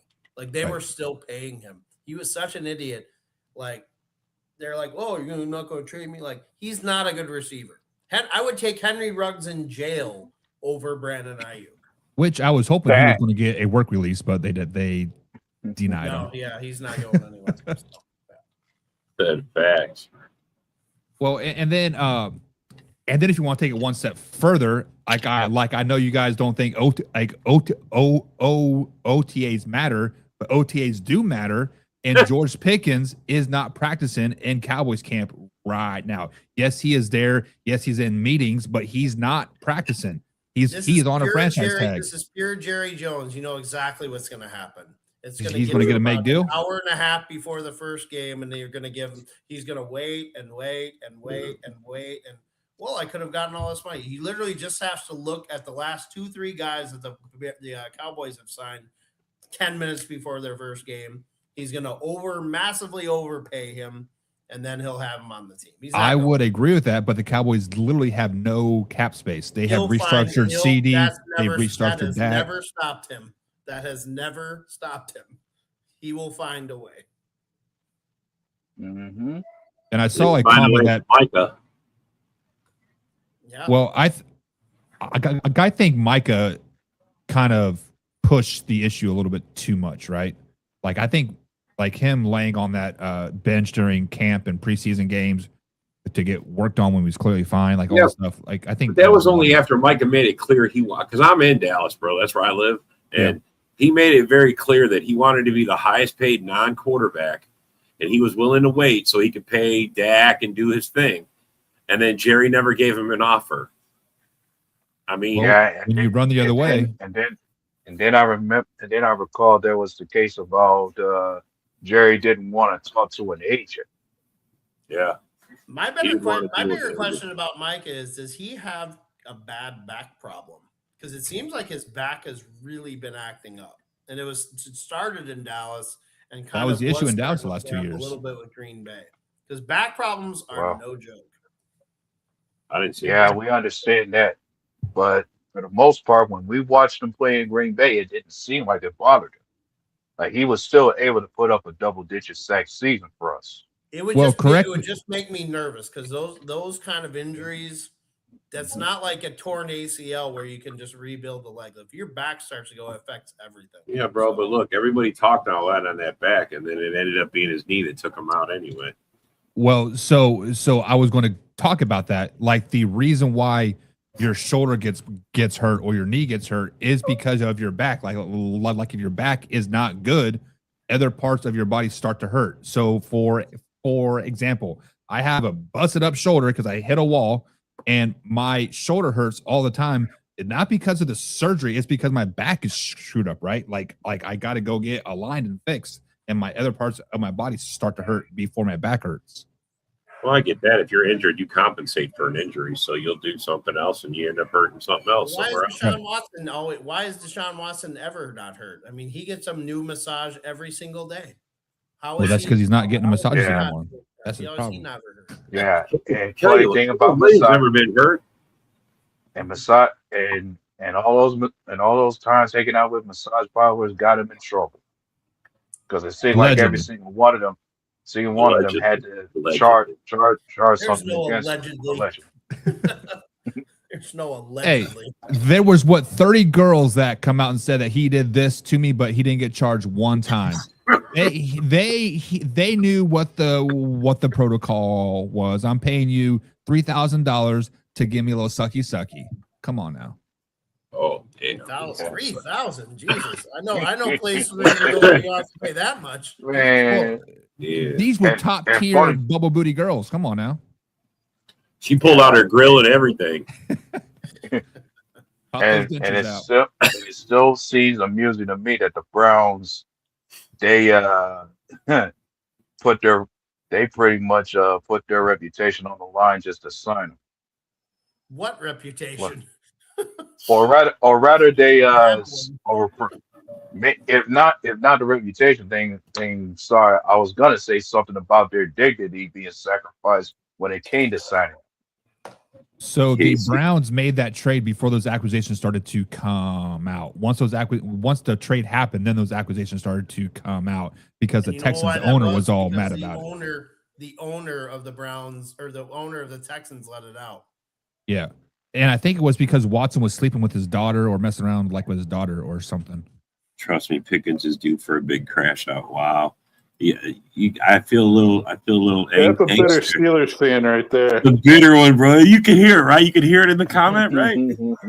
Or Pickens is gonna like prove to everyone he really is one of the best wide receivers in the league. next Oh year. shit! Oh shit! He came back. So These bitter asses. I think that George Mitch? Pickens is the best number two receiver in the Yeah, that's Is Mitch that in the Mitch? comments, but Yinzer came- Mitch. Yeah, Mitch is my boy. yeah, we still at it, Mitch. We still talking some shit. Yeah, still at it. It calmed down a little. It calmed Why down. is the uncle touchy the topic?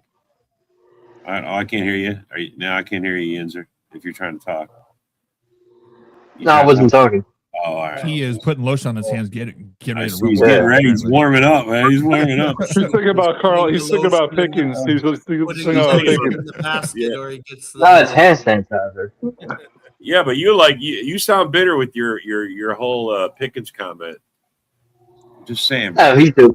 Dude, he was in Pittsburgh for like 2 years, man. He's due for a crash out. Big You crash let out. your best wide receiver walk to Tampa Bay, and his name Bro, was if- Kenneth Gainwell. Bro, if what he did last year is crashing out, man. I can't argue that. Crash out. There you go. See? But I seen a video where somebody was talking about Pittsburgh not having a good history when it came to skilled receivers. Like some of the good receivers you have, they always seem to mess up with you personality wise. Like off the field, build their personality be an issue for them. Hand sanitizer. That's a fucking lotion. They haven't been the same since Roethlisberger retired. It's as simple as that. I can't think of a receiver besides George Pickens that's had a crash out on the Pittsburgh Steelers. Or AB. off the- AB. What AB, Antonio Brown. Antonio Brown, Martavius Bryant. To be fair, AB had his crash out in Vegas, not really Pittsburgh. Baltimore, actually. Well, He it threw the started, Gatorade bucket. bro. Plaxico had his on the Giants, right? No way AB That goes was anywhere else. Tampa. If he's not crazy, he doesn't leave Pittsburgh. Pittsburgh don't let him go. He's a lifer. I there. tell you, man. Everybody blames Perfect, the linebacker for the Bengals, why he's that hit screwed his career up. It did. Yeah, ever since that hit, he hasn't been right.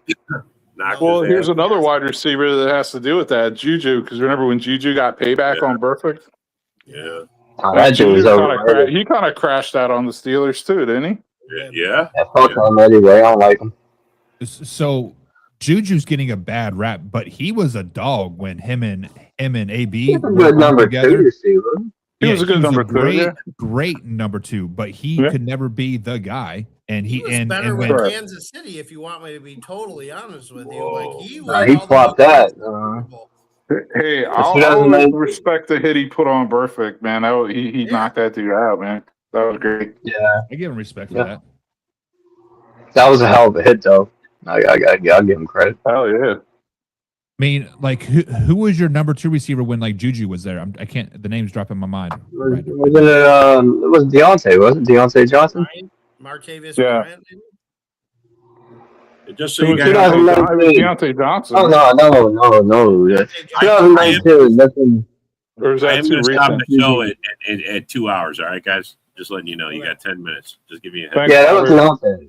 Okay. Deontay was either number 2 or number 3. There was somebody else. I just can't remember the name. Probably Eli Rogers. anyway. No, Chase Claypool. Chase Claypool. Chase Claypool. Claypool. We got him in 2020. We got him in 2020. That was when Juju became the guy in Vegas. Juju became the number one in 2019. Wow. Either way, Antonio Brown was a great number 2 guy. Juju was a great number 2 guy. Yeah. The man, they kind of freaked out a little bit. I'll give you that, A-Dub. When he became the number one, I didn't think he should have been a number 1 receiver at that time. I mean, AB was probably your best wide receiver you had. Mitch clowning on his name. I don't know, second best. In my opinion, I like Hines Ward. I like Hines Ward. But I mean, Antonio Brown, arguably, when he was the best for you guys, was the best wide receiver in the NFL. Yeah, Like, I give you that. Hines Ward, Yeah, receiver-wise. Hines Ward was never considered like the best wide receiver in the NFL. The reason why I liked Hines Ward is because he was all around. I'm just saying he was never considered the best wide receiver in the NFL. Perfect play. Actually, you can go Lynn Swan, you can go John Stallworth.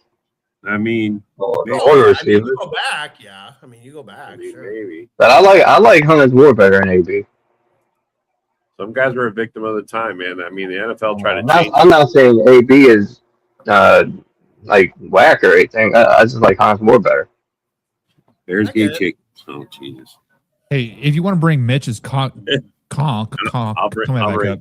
Yeah. He is 100% factual there, because let's say if, I don't know, somebody like a Ray Lewis played now, he would be probably deemed a bust because those big hits, you're hitting too hard. You're doing this too hard. You're doing that wrong. Like, yeah, no. And Mitch is factually right. The NFL has changed. The NFL has changed a lot. And Mitch being a Lions fan with his low hitting safeties, like it's funny that they say that. So. Yeah, the low hitting safeties, the same guys who embraced Brian Branch. Yeah. Yeah, well, for our Lion fans, they embrace the term that Dan Campbell loves to use, like we're taking kneecaps off. Well, to be fair, as a high school coach, we have to teach our kids to hit low.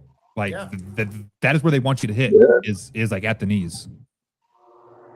It's like when Nick Chubb got injured, or Mika Fitzpatrick hit him. Remember that Monday night game where he injured Nick Chubb?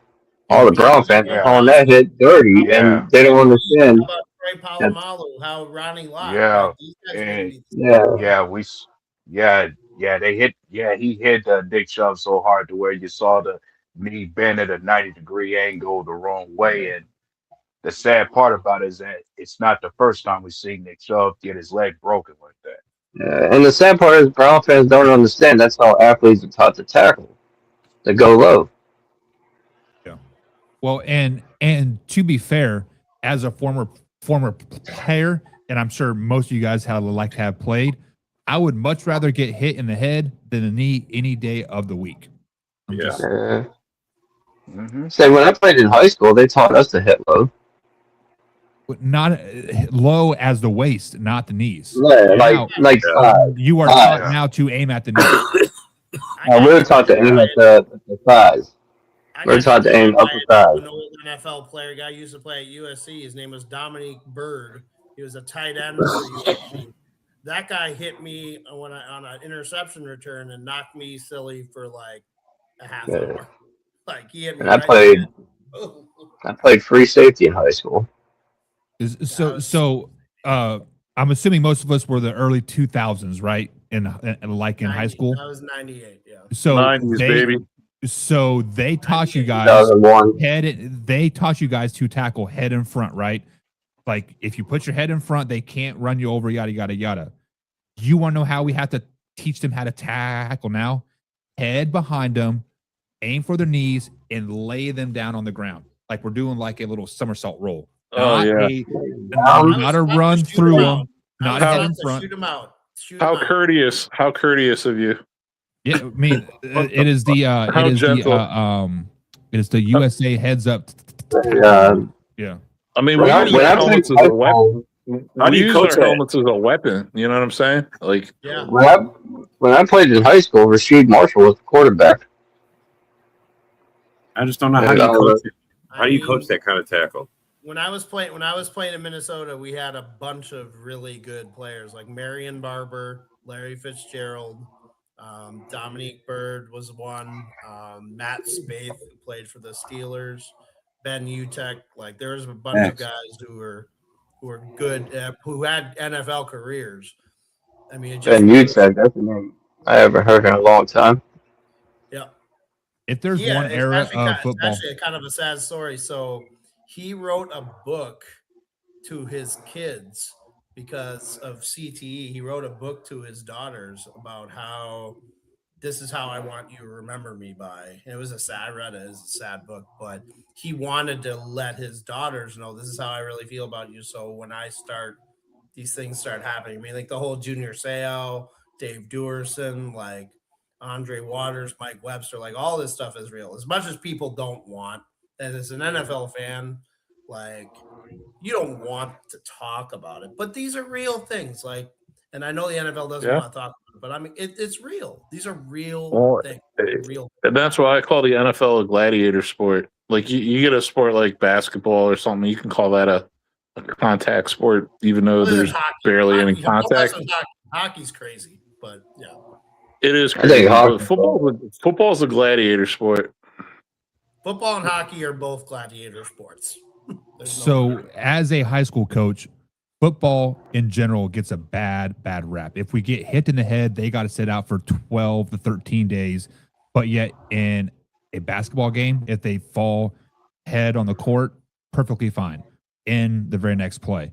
If you get hit in the head in a baseball game, you walk to first base and you're good to go. But if you get hit Basketball, in the head, go ahead. you're out a month if you break a fingernail in basketball. Yeah, but I'm talking about like head stuff, right? Any concussions or whatever. The sport with the most head injuries is none of those. It's actually soccer. Believe it or not, it is soccer. It is 100% factual. Yeah. And my kid is turning 6 this year, and he's playing tackle. And my wife is mad about it. She's like, he's too young to play tackle, whatever. Well, the stats say it's safer to put your kid in pads and play tackle than it is to play flag because of kids are flying around hitting heads. Teach them how to be a kicker. Those guys are the ones that make the money. Teach them how to be a kicker. Years if you want to be a kicker. Because in flag football, you're wearing yeah, because I think the kickers have the longer careers and longevity. Yeah, the longest career. Kickers and punters have the longest careers. Mm-hmm. Because who they're was the not. kicker that They're not wore the one face mask for the longest time? That's Gary Anderson.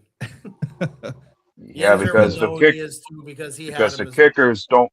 Because them kickers and punters don't get hit as much as anyone else. So that's why they last the longest in the league. Trey Smack, baby. Trey Smack. I try to tell him he ain't listening. Trey Smack smacking the ball. I mean, he's got the best name for a kicker. Yeah. That's what we were talking about earlier. Yeah. Young Ray, who and supposedly he was the best kicker coming out of this past draft. Supposedly. I mean, he did take over Pearson from the Bengals, so it makes sense. Did you guys know that Ken said that a soccer player can outkick an NFL player? I didn't know if you guys knew that or not. That says a lot of stuff, bro. We're not surprised. None of us here are surprised. I'm not surprised. How would he know? Brandon Aubrey never played college football. He was a soccer player at Notre Dame. He kicked for the UFL. And that's how he got a contract with the Cowboys. Been good for him. They could probably kick far, but how accurate would they be in football? I mean, Aubrey's a pretty fucking good kicker. I'll give him that all day long. Isn't he the highest paid kicker in the NFL right now? Yeah, I believe so. Yeah. He's making like $18 million a year. Like he's incredible. Pretty penny. I forget what it is. Him, the guy from the Vikings. There's a couple of those guys that are just automatic. Like they're so good. They make it look so easy. Well, fellas, we're going to be wrapping it up. You guys got any last thoughts? Any last final words? Banner, you want to drop your link? Anybody else got any links you want to drop? Justin Jefferson is a top 5 wide receiver in the league, and he's the best wide receiver in the division. I'm sorry, that's just the case. Second. Broski, you Kansas want to City back Chiefs me Super up Bowl, on that baby. one? Yeah, I'm gonna say I'm gonna take it in a little different direction and say, yeah, I don't think Christian Watson gets 700 yards this season. And I won't take it one step further. I don't think Caleb Williams breaks 3,200 yards this year. Oh, here we go. Wow. Gotta finish it off strong. Oh, hey, have Hey, fun with Justina Fields. I mean, Steve, Bustin Fields. Steve, you got anything? Steve, you got anything? Yeah, that Fields. What's that? You got any last comments? Any last thoughts? Any final? Yeah. There's going to be a big surprise coming from the Packers this year. Big surprise. Yeah, they get swept in the division. A-Dub, anything? Yeah. Best of luck to everybody with the season coming up, and let us see where everyone finishes and where they stand. All right, well, 7 good. weekends, baby. 7 weekends. 7 weekends. Oh, that's how. Oh, I love it. All right, fellas. Thanks for coming. Thanks for commenting. We'll see you. Yeah, yo, it's game time, ain't no messing around. Huddle Sports Network, the best in town. From NFL rumors to the latest trends, we got all your sports, just tune in, my friends. Catch us on Roku, Fire Stick, take your pick. Facebook, YouTube, where the action's slick. Daily shows that drop like a bomb. From 10 to 11, it's Ken and Ken, stay calm. Huddle up, catch the vibe, feel the rush. Get your news, get your fills in the clutch. Over 27 podcasts, we breaking it down. Join the team, Huddle Sports, wear the crown. Live every weekday, it's how we roll. Lions Talk with Jeremy B, we taking a stroll. From 11 to 12, don't miss a beat. We break down the game, make the info sweet. The Daily Huddle Podcast, noon to 1. CST Zone, we're just having fun. Toss your doubts, we bring the facts. Tune into the Huddle.